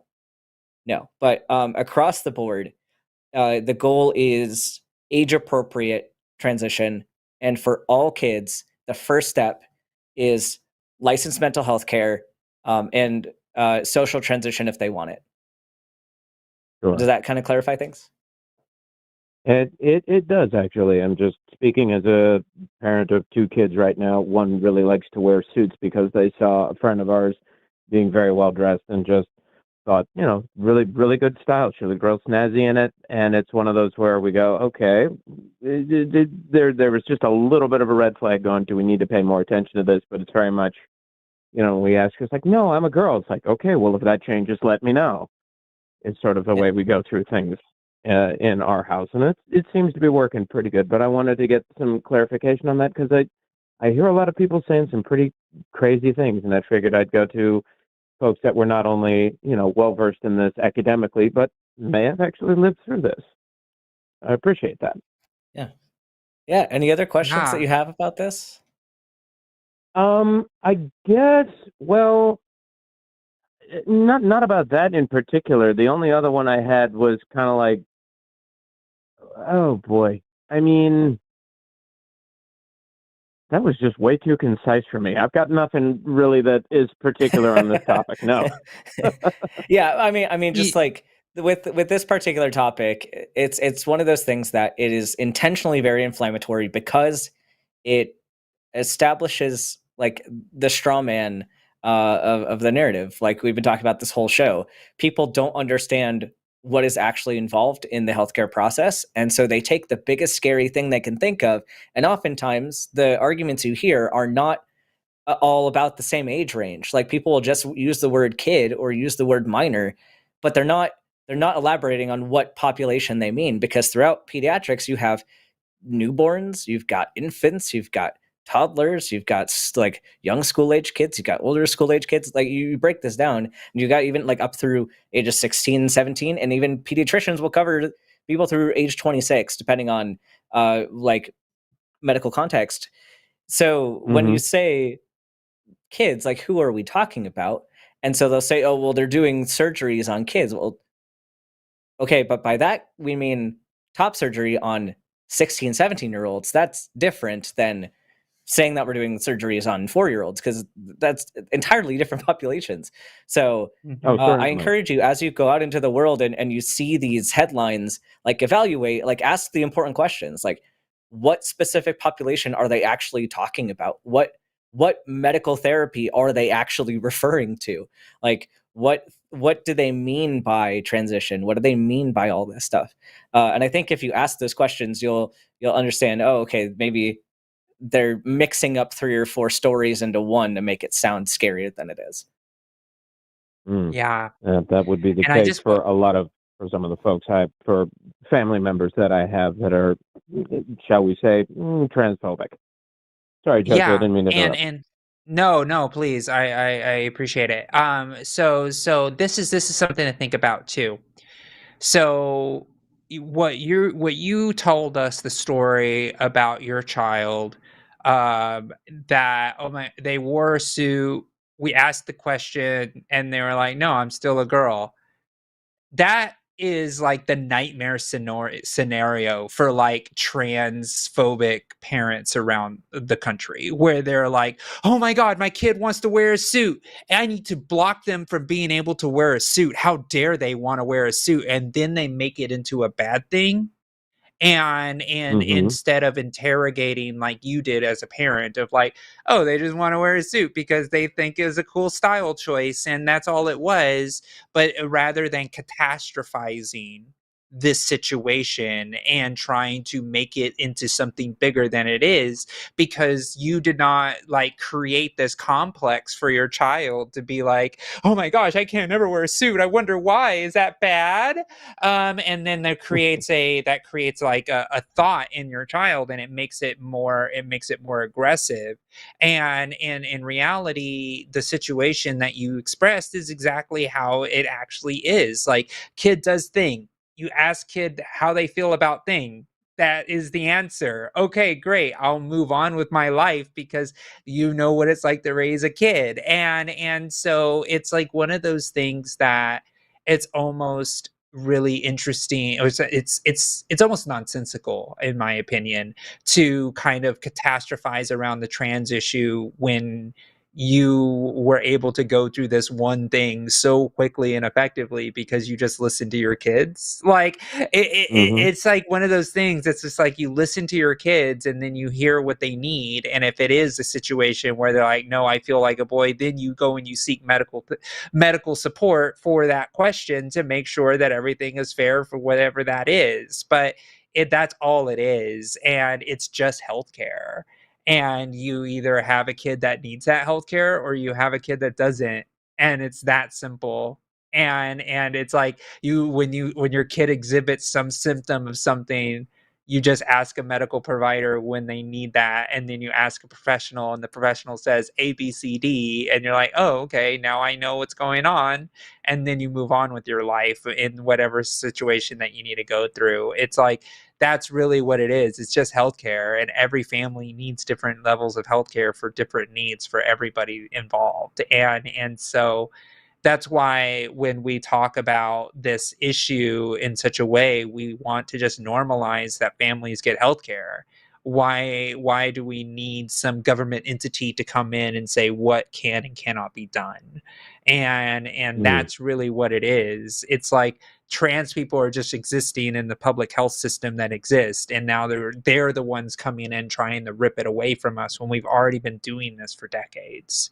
And so that's kind of the way I think about it. And so I really appreciate the conversation though, because it's really important. Oh yeah, likewise. I did think of a follow-up question. Sure. At what point? Well, for the whole thing of, they say the first step is therapy. What would be a are there any particular signs or behaviors, for instance, where you would go, okay, this might be the time to start looking into going to see a therapist? Is there anything in particular that people can watch out for? I don't think so. I mean, because really therapy, especially with a like qualified and affirming therapist, like there really isn't harm in just getting your child in. Because worst case scenario, they don't end up wanting to go forward with anything, and then they just have somebody to talk to and somebody to learn how to regulate their emotions and stuff with. So I mean, I get Yeah. that there's a thought of, insurance coverage or like finding availability of a therapist and all that, especially finding a child therapist is maybe more difficult. But if that's something that you're able to do, I would just say like pull the trigger on it, because it's going to be beneficial regardless. As far as if you're noticing evidence of, depression, anxiety, like especially, if your kid's getting extra moody, they're not acting like themselves, like if there's interpersonal issues, etc., that may indicate that there's higher levels of risk, and you may need to see somebody sooner. But if especially if you have a good relationship with your kid, definitely just like keep checking in on them. And if something's off, like parents are usually right about when something's off with their kid. And at that point, like consider expediting that. Yep. Sweet. Yeah. All right then. Well, Awesome.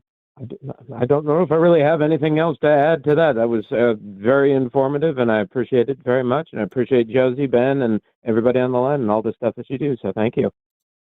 Awesome. Yeah, Well, thanks for thank you calling so in. much, and you have a great rest of your day. You too. I'm going to go hug my kids now. Yay, bye. Please do, yes. Awesome. Well, that was all of the calls. Yeah, before we get into super chats, I do want to give an announcement. So Arden and I are both going to be at NanoCon in Nashville at the end of July. People should get some tickets if they want to go. Come out, have a great time. Arden's giving like a full talk. I'm just on a panel, but definitely wanted to announce that in case people were interested. But yeah, that's kind of my big announcement. I'm going to Comic-Con. I'll be there. I'm actually going to be on a panel, which is wild, right? What the hell is that about? Like, at Comic-Con. It's so weird. I'm doing like a playthrough of a game that a friend. Yeah. Oh, okay. What was that? I was like, a friend it makes more sense created now a that you're saying D&D it's module. Okay. I was like, are they just having a random like political segment like in the middle of Comic-Con? Because I was thinking it's going to be related to your. We tried. And it was only because Zoe Zephyr was actually ended up going on her honeymoon. But we were trying to pull together a trans and gaming panel with a bunch of like political people like myself and Zoe and a few other political folks. So maybe next year we'll be able to do that. But it'll be a good time. But no, a friend of mine is releasing a book. It's called Wild Space. And I have been playing as a play tester of this game as a character, and I guess I'm in the book as well as my characters in the book. So they're gonna have us do a live playthrough on the stage, which I think is gonna be pretty cool. I was like, I didn't know I had that as a bucket list item. I mean, a bucket list item achieved. I didn't know it was one, but do a panel at Comic-Con. I'm gonna make it happen. I know, right? It's I want to go to a con and play a game. Like, let's make this happen. Yeah, I know. I'll make it work. Ben. I'll keep you in mind. It's gonna happen. But anyways, great. So let's get to those super chats. Remember, $5 or more will get you get us to read it. And I'll go ahead and go. This is funny. I love the lore with this one. Oh, the lore, yes. 5 pounds from Jasic Doodoo McButtface. Thank you, Arden. Happy Pride Month. Hope you are all awesome. Love you soon. Good luck, Ben, with the military. # team whoever says Espeon sucks first. # Forrest for president. Espeon does suck. That's just clear. This is perverse. These are not true. This is not true Espeon slander. This is coerced. This is despicable tactics. And the voters what they want. Doodoo McButtface is corrupt and evil. See, Josie's willing to compromise. Josie's willing to compromise beliefs for the vote. That's what we learned today. Okay, go ahead and read this one then. From Quantos Nachos, because that's what we're calling her now for Josie. Yes. Josie, I hear you're running in Montgomery County. I can't donate because I'm Canadian, but are you open to bribes to help me get rid of an annoying pawn shop law there when you win? # Team Josie. # for liability purposes. This is a joke. Yes, this is a joke. No, not open to bribes. $10 from Ace Arrow Anarchist. Question for hashtag Team Josie. Let's go. Team Josie showing up early. I love it. I just threw my hat in the ring to run for my town board of ed. Any tips or advice for running for office for your first time, especially as a queer candidate? First, go to transequality.org and fill out our endorsement application so then I can actually have a conversation with you to answer all of the questions that you have for tips and advice to run as a queer person. There is the Victory Institute training and getting in with people that kind of know the political climate, talk to your local Democratic communities. But yes, fill out the endorsement application, and then I will have a full hour-long conversation discussing your race. Advocates for Trans Equality, or transequality.org.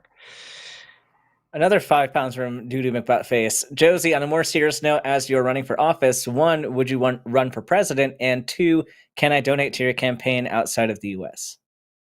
Unfortunately, you can't donate to my campaign outside of the U.S. And would I run for president? That's a little early to ask. I wouldn't say no to the job. I would vote for Josie. Espeon wins. No. Yes. Thank you. Yeah. Thanks, Let's. It's baby steps. Baby steps first. Yes, baby steps first. Let's. I wanna serve in my county. All right. I am technically running for president of the Transgender American Veteran Association right now. I am running unopposed, so I'm probably getting that. Votes are still live on the TAVA website right now. So if you're a trans veteran, I know Dr. Ben soon to be, you can vote for me to be the president of the organization. Hey, this one's yours. Oh, £5 from Fuzzy Logic. Can U.S. citizens living abroad still donate to the campaign? We can donate to federal campaigns, but I don't know about. Yes, if you are a U.S. citizen and you are living abroad, you can donate. Yes, you can. Yeah. Mm-hmm. Hey. Yeah. £9.99 from Amethyst McLeish. Hashtag Team President Josie. Hope you help tip the balance in the U.S. My heart goes out to all my LGBT plus siblings over the pond. We see and feel your pain in the U.K. Yeah, I know you all aren't doing much better over there, but I guess, yeah, thanks for the vote for Josie. Thank you so much. I really appreciate it.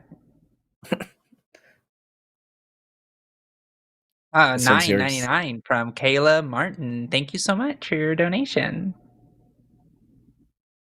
$4.99 from Frankie. Here's an anecdote. My cis husband has gender dysphoria because he has gynecomastia, but no one would have an issue with him getting surgery for that. Yeah.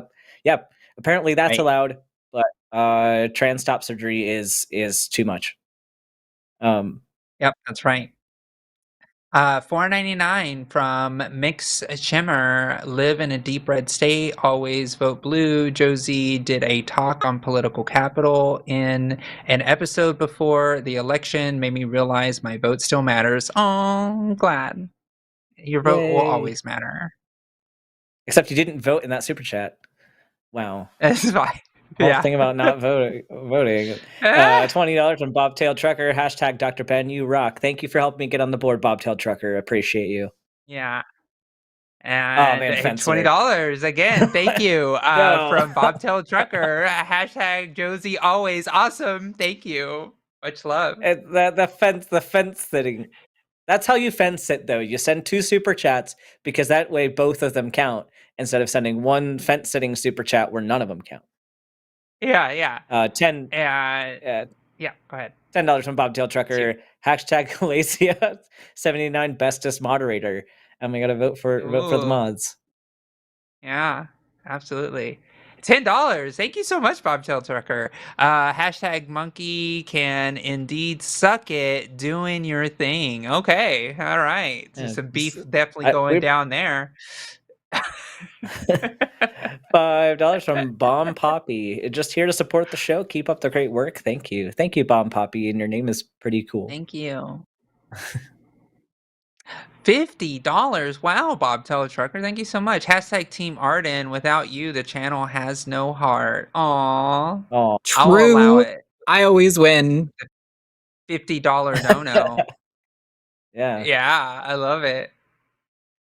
1999 from confusion about med diagnosis, gender dependence. Wanted to call thoughts about hirsutism or gynecomastia for trans people. Partners avidly against me receiving a diagnosis of hirsutism for X. They argued it's biological for me, but not for cis women. Whoever rock paper scissors, whoever wins. Yeah, I mean, I'd have to look up the exact diagnostic criteria. I'm pretty sure you could technically use the same term. Like it's just the management would be different because you're going to manage a trans person like differently than you would a cis person with like masculinization. So it's like you just have to hit a bit harder for trans people to remove some of those traits than you would for a cis person, just because of the level of testosterone involved. But I mean, the process, like the diagnosis, is essentially the same, and the management is essentially the same, just like different degrees. So yeah, and the fact is, like, it's biological for you, but it's also distressing for you, I'm assuming. So the distress part would probably warrant what would kind of help make the diagnosis easier to obtain. So. Wow, another $20 from Bobtail Trucker. Pronouns, just wait until they figure out adjectives. Yeah. No, not the adjectives. You're just an adjective with me. Wow, 100 from Bobtail $100. Trucker. Addressing the mods again. In that case, gas. I think this is when you were talking about your campaign stuff, and they were all trying to yes. send some support your way. I appreciate you. Thank you so much. And if you live in the United States, you can throw one of those donuts my way. It's $5 from Dank Memes. Hashtag Team Josie. First time for me seeing both of you as hosts on the show. Also, Dr. Ben shall rue the day he opposed Josie. Agreed. Rue I mean, the day. it's looking like it so far. $5 from Dank Memes. Hashtag Team Dr. Ben. I'm actually on your side. Don't tell Josie I'm definitely not playing both sides. Yeah, we definitely can't see that. The fence sitters have figured out how to. Yeah. It's okay because Arden didn't count that last point for me that Dank Memes did. So I see you. I see you, Arden. Try the. There was a hashtag. Vote. I guess. Yeah, I guess I'll give you the point. You know, because I'm really nice. I guess I better be hyper vigilant for the votes here. The conspiracy. $20 again from Bobtail Trucker. Hashtag Team Ben. Would raising the issue of gynecomastia surgery for cis boys be effective an argument in stopping mutilated children? I mean, it's an effective argument for promoting access to that for everybody. I would hesitate using it as an argument to stop the surgeries because I want this to be available for cis boys too. But it's a way to like show an equivalent for cis people and why it should be available for trans people. I think it may. I don't want to speak for Bobtail here. I think it's stopping the argument of stopping mutilated children. I think it's like that. I think it's more of the idea of like they're using the mutilated children argument, and we should say, hey, look, cis kids get this too. It's not mutilating children. Yeah, no, and that's exactly and yes, it is a great argument for that. Yeah, absolutely.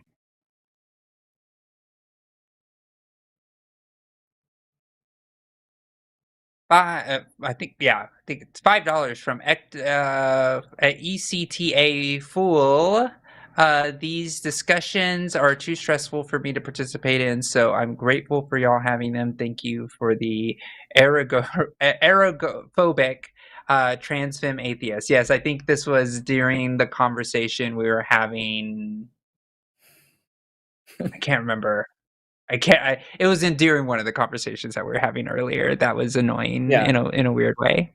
Yeah. Oh, was it the troll call? I think it might have been. Yeah.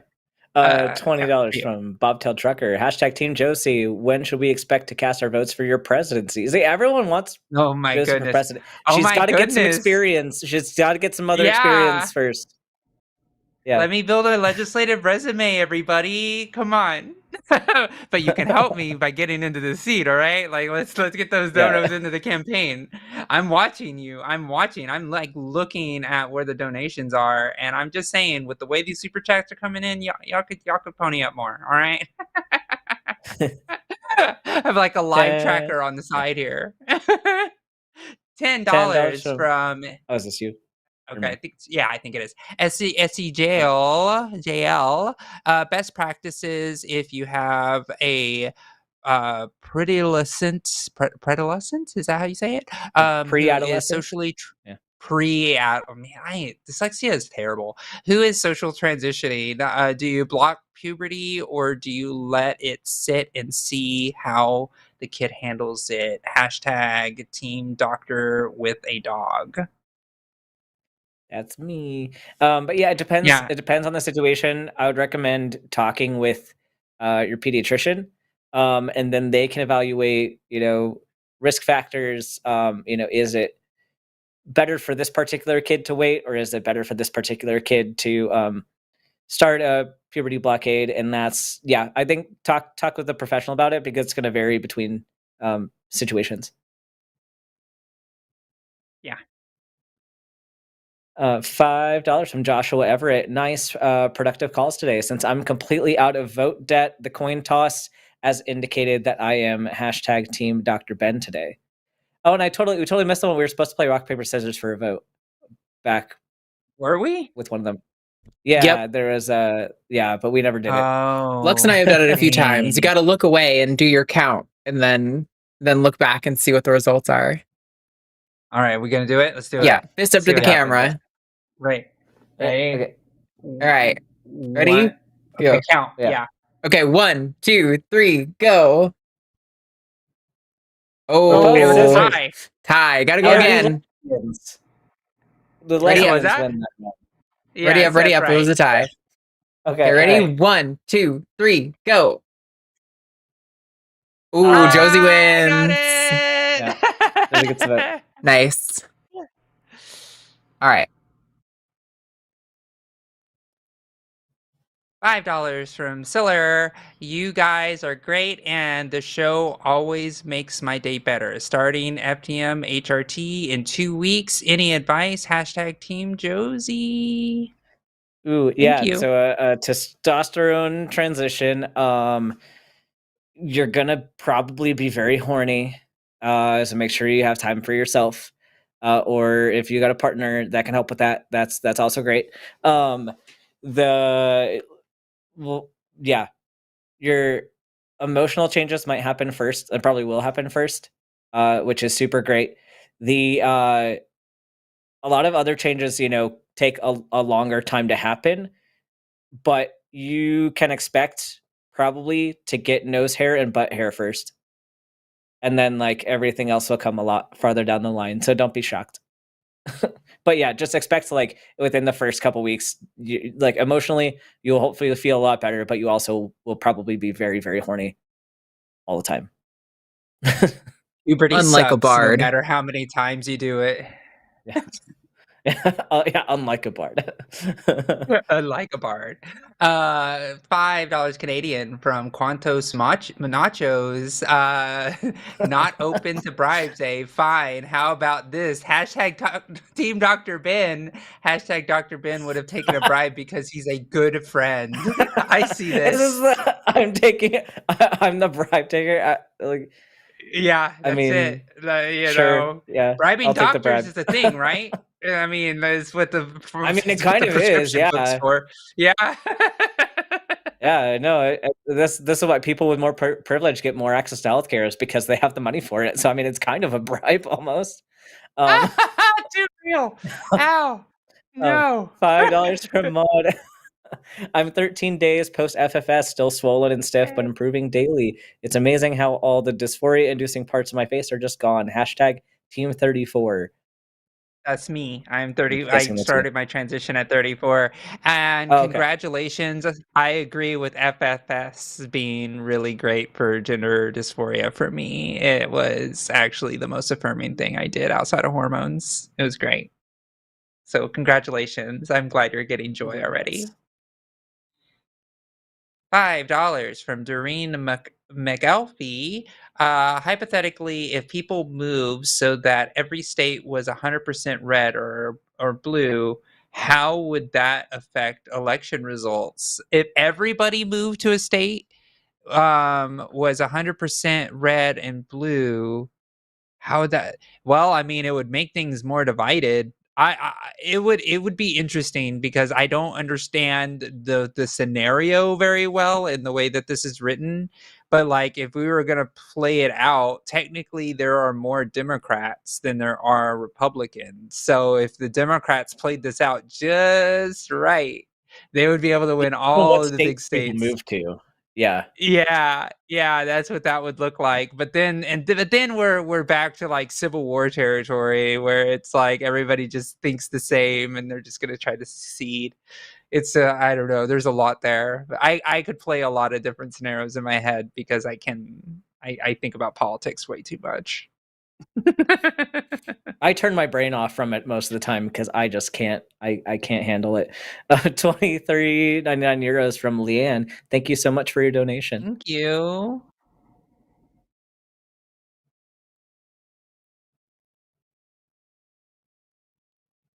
£5 from Jessic Doodoo McButtface. Oh wow. I'm just gonna assume it says Espion sucks. Espion sucks and Espion sucks. Showing a peck of Espion doesn't prove anything. Why won't you debate me, scared? I even watched the video to learn how to write a syllogism. #Team Josie. I didn't need a video to know how to write a syllogism, and neither did Espion. Oh, Because she's so smart. Look at her. I saw a chatter say she serves cunt. No doubt. No doubt. Oh my god. I love this fight. I'm just a spectator. $4.99 from Mix Chimer. #Team Josie. I had limited characters. Also, while Espion does serve cunt, Sylveon is basically a walking trans flag at Arden. Transphobic confirmed. Yeah, Arden. Ooh, Apparently liking Espion. Excuse me. Transphobic. Excuse me. Serving cunt is the most transgender thing you could do, okay? Let's be real. Listen. She's transgender also, just by the fact of serving cunt. Yeah, and I'll give the argument in favor of Arden that, you know, liking Espion doesn't mean you dislike Sylveon. So you can still like both of them. Thank you. So I've been under this oppression from this audience since day one, where I never said I liked Mayo that much because I didn't hate it. I was Team Mayo. I was big Mayo propaganda. Like, this is some bullshit. People just need to. Thank you, Ben. That was the sweetest thing you've ever done for me. I'm really touched. Thank you. Advocate for you. I mean, I just threw that in, but. Well, I mean, you have a lot of bad opinions, Arden. Like BG3 is a bad game. Like that. Yeah, like, I won't knocks defend you on so that many pegs part. down. I'm sorry, I played the game and have good taste. You know, I've played the game a couple times. All right, but the taste is the key factor there. That's what you lack. Wow. I play Power Wash Sim, so I also play Baldur's Gate 3, but I also play Power Wash Sim. So I think $5 from Joshua Everett. Oh, is it? Go for it. Is it? I don't know. I don't know anymore. $5 from Joshua Everett. I'm just saying things now. Actual political question. What is the scoop on the admin attacking Act Blue? Should donors be worried? #Team Dr. Ben. I think that Act Blue should be more worried than they are. I think I don't think donors should be worried, but the platform owners should be worried. But right now it's really hard to attack like a business like that. So it's hard to say. It's hard to say. But I think that they shouldn't be so nonchalant about it. That's my opinion. Did you add my vote, Arden? Did I not get that one? I thought I.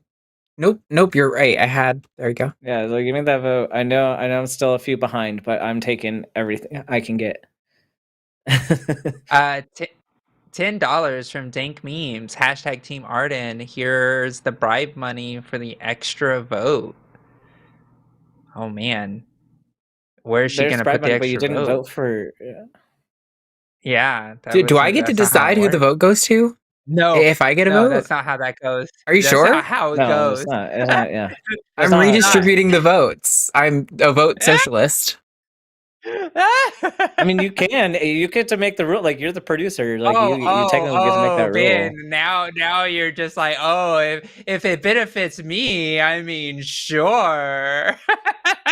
Yeah. Again, if I win, it's merit based. If I lose, it's DEI. So I'm just learning how this right wing propaganda is like so easy. Like, it's so easy. It's so easy. Just throw your brain out the window, and there you go. Yeah. I think this one's you. This is me. Yeah. $5 from the Dragon Aishi. Or Ashley, I don't know. Hashtag Team Josie. Love watching the show. Keep up all the good work. Aw, thank you. I think it's a Dragon Ash. Dragon Ash. I think that's what yeah. $5 from Dank Memes. Arden, what about that bribe money? How could you? Wow. I'm not running for office. Failing. Oh, okay. Sure. Okay, that's not fair. yet. One day I'm gonna run against Josie for president. That's the only time I'm gonna run for office. Oh yeah? You're just gonna split the vote? You're just gonna totally just handicap me? So like, you know what? There's a I can't let it be. I can't let it happen. If it were any other trans candidate, I would be rallying for them and getting behind them. But since it's Josie, I have to compete against her. I'm so sorry. Just know that I will campaign a complete negative campaign about how much you hate Espion, and everybody will know it. That's so despicable. How evil. Espion is Arden's VP pick, so true.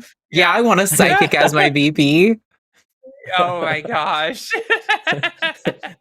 £5 from Sean Isherwood. Infinitesimals are infinitely small numbers. One can model them using polynomials. Note, I only just dropped by and now I can't stay. Aww. At least you stopped in to say hi and gave us some math. Thank you, Sean. I do like some polynomial. I can't speak today. I can't speak today. I don't know what's going on. $5 from Siller. I'm listening to this at work and mistyped. I meant MTF. I'm so sorry. Okay. Hashtag Dr. Ben. Thanks for being patient.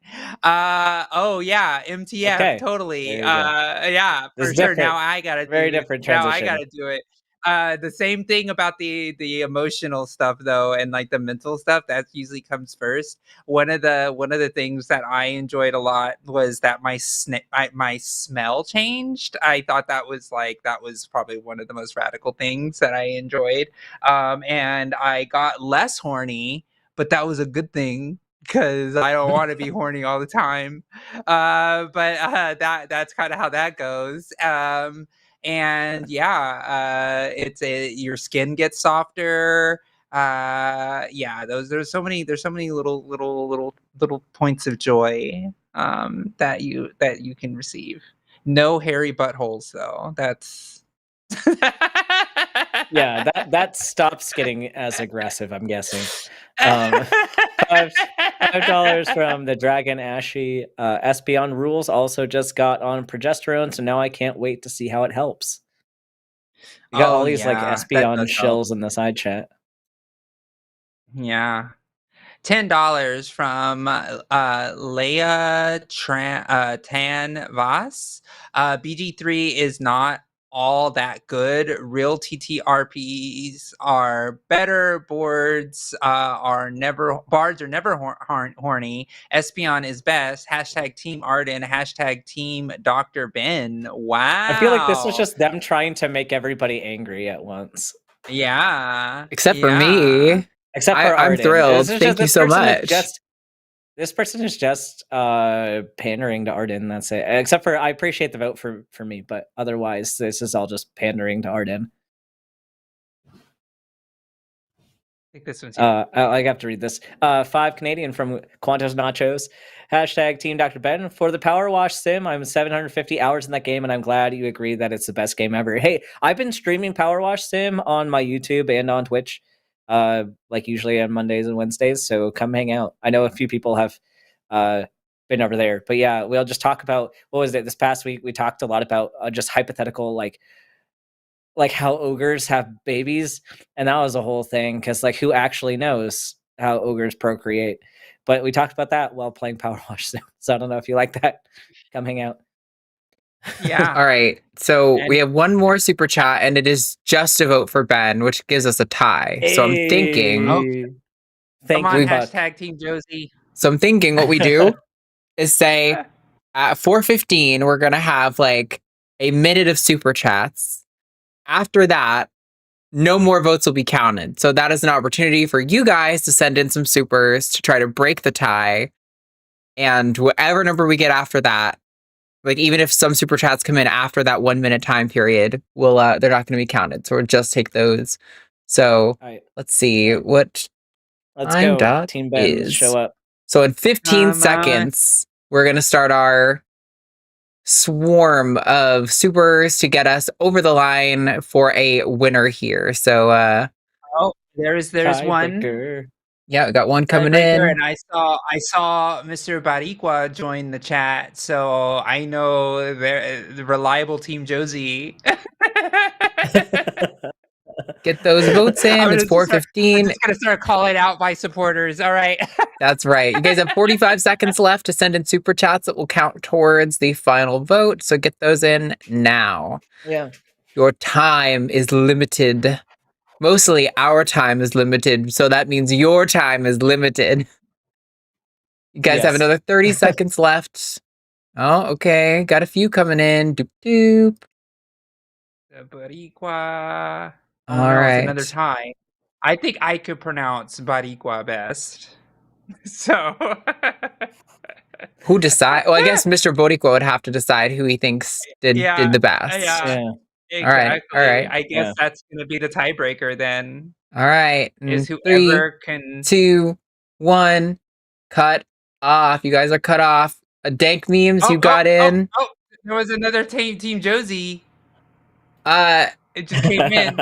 It came in after the cutoff point, though, Josie. I said if they don't get in, and Dank memes got one in, but didn't have the hashtag. So they didn't have the hashtag. Ooh. Yeah. Oh, now you're wanting to count the Team Ben one that came in after the fact. I see you, Arden. I see you. All right. What do you see? I'm not doing anything. Go ahead. Basic doo-doo butt face to all the Espeon shills in the chat. You are just scared of Arden to say the truth. You are all part of the plan. Hashtag Team Josie. A part of woke cult. Hashtag Team Josie. Hashtag love you soon. Why can't you love me now? Why is it love me soon? This is terrible.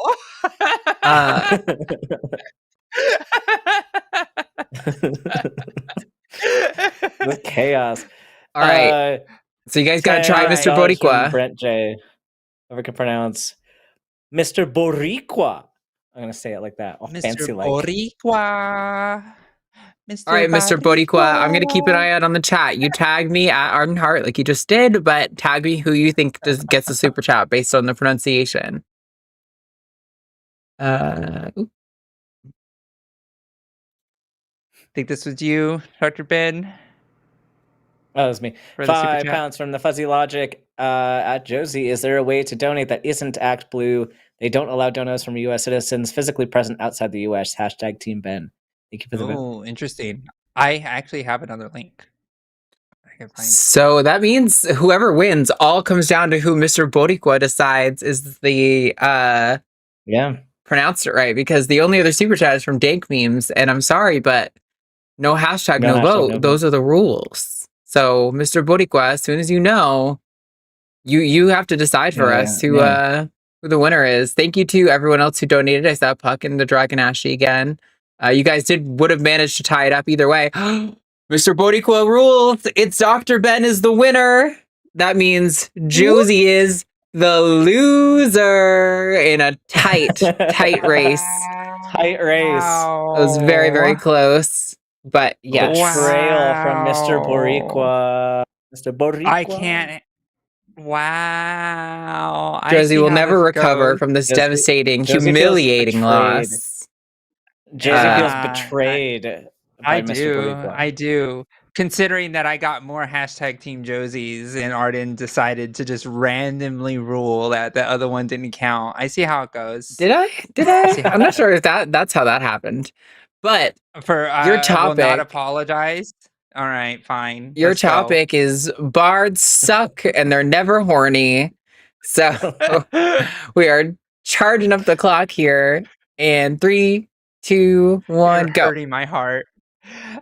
So obviously bards suck because they obviously are just support roles and they're not even that great. You get 1d6 because of a bardic inspiration. I mean, come on, you could do better. And you know, you have only a few of those slots a day before you have to take a long rest. Like, come on, this is just silly mechanics. And like instrument playing, what you get to have like 6 instruments you can play, but only have so many weapon proficiencies. It's like, what you're just playing the violin as your team gets team killed. Like this is bonkers. And honestly, bards aren't horny; they're just show offs. They're not doing it for the love of wanting the relations. They're doing it for the body count, which make them suck even worse. Okay, they just want bragging rights. That's all it is. That's what they're gonna do. They're gonna watch your team die to the monsters because they didn't contribute anything but play a nice song,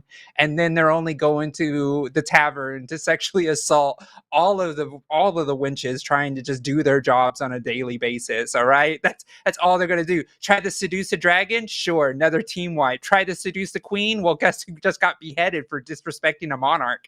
This is all the things that happened with bards. Okay, they think they're doing the right thing, but in reality, they're just a big spotlight, a firework ready to be targeted at all fights. Okay, and honestly, and when we think about eloquence bard, they're just players with main character energy, right? It's just like, I'm the bard, I get to talk to everybody. Get out of the way, paladin. You can't speak to this person. I have to speak to this person. Oh, druid, where's your charisma at? Turn into a mouse and get out of my way. That is big bard energy, and it sucks.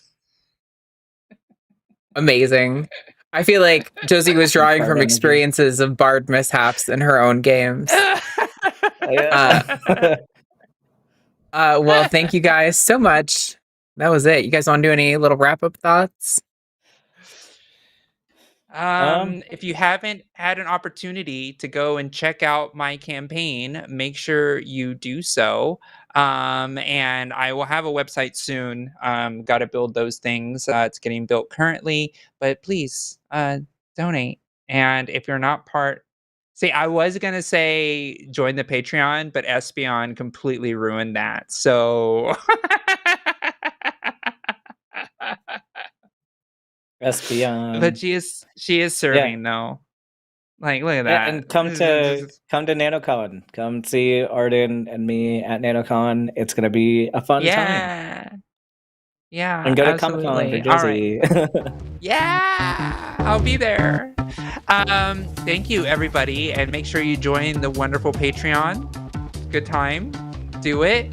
The Line has a podcast. That's important. You got to know that. Because apparently people don't know. Jimmy has a podcast? I know. See, nobody knows. Nobody knows about The Line has a podcast. It's always a question. Better marketing. Tell Jimmy I told you that. Espeon has a podcast. Espeon has a podcast.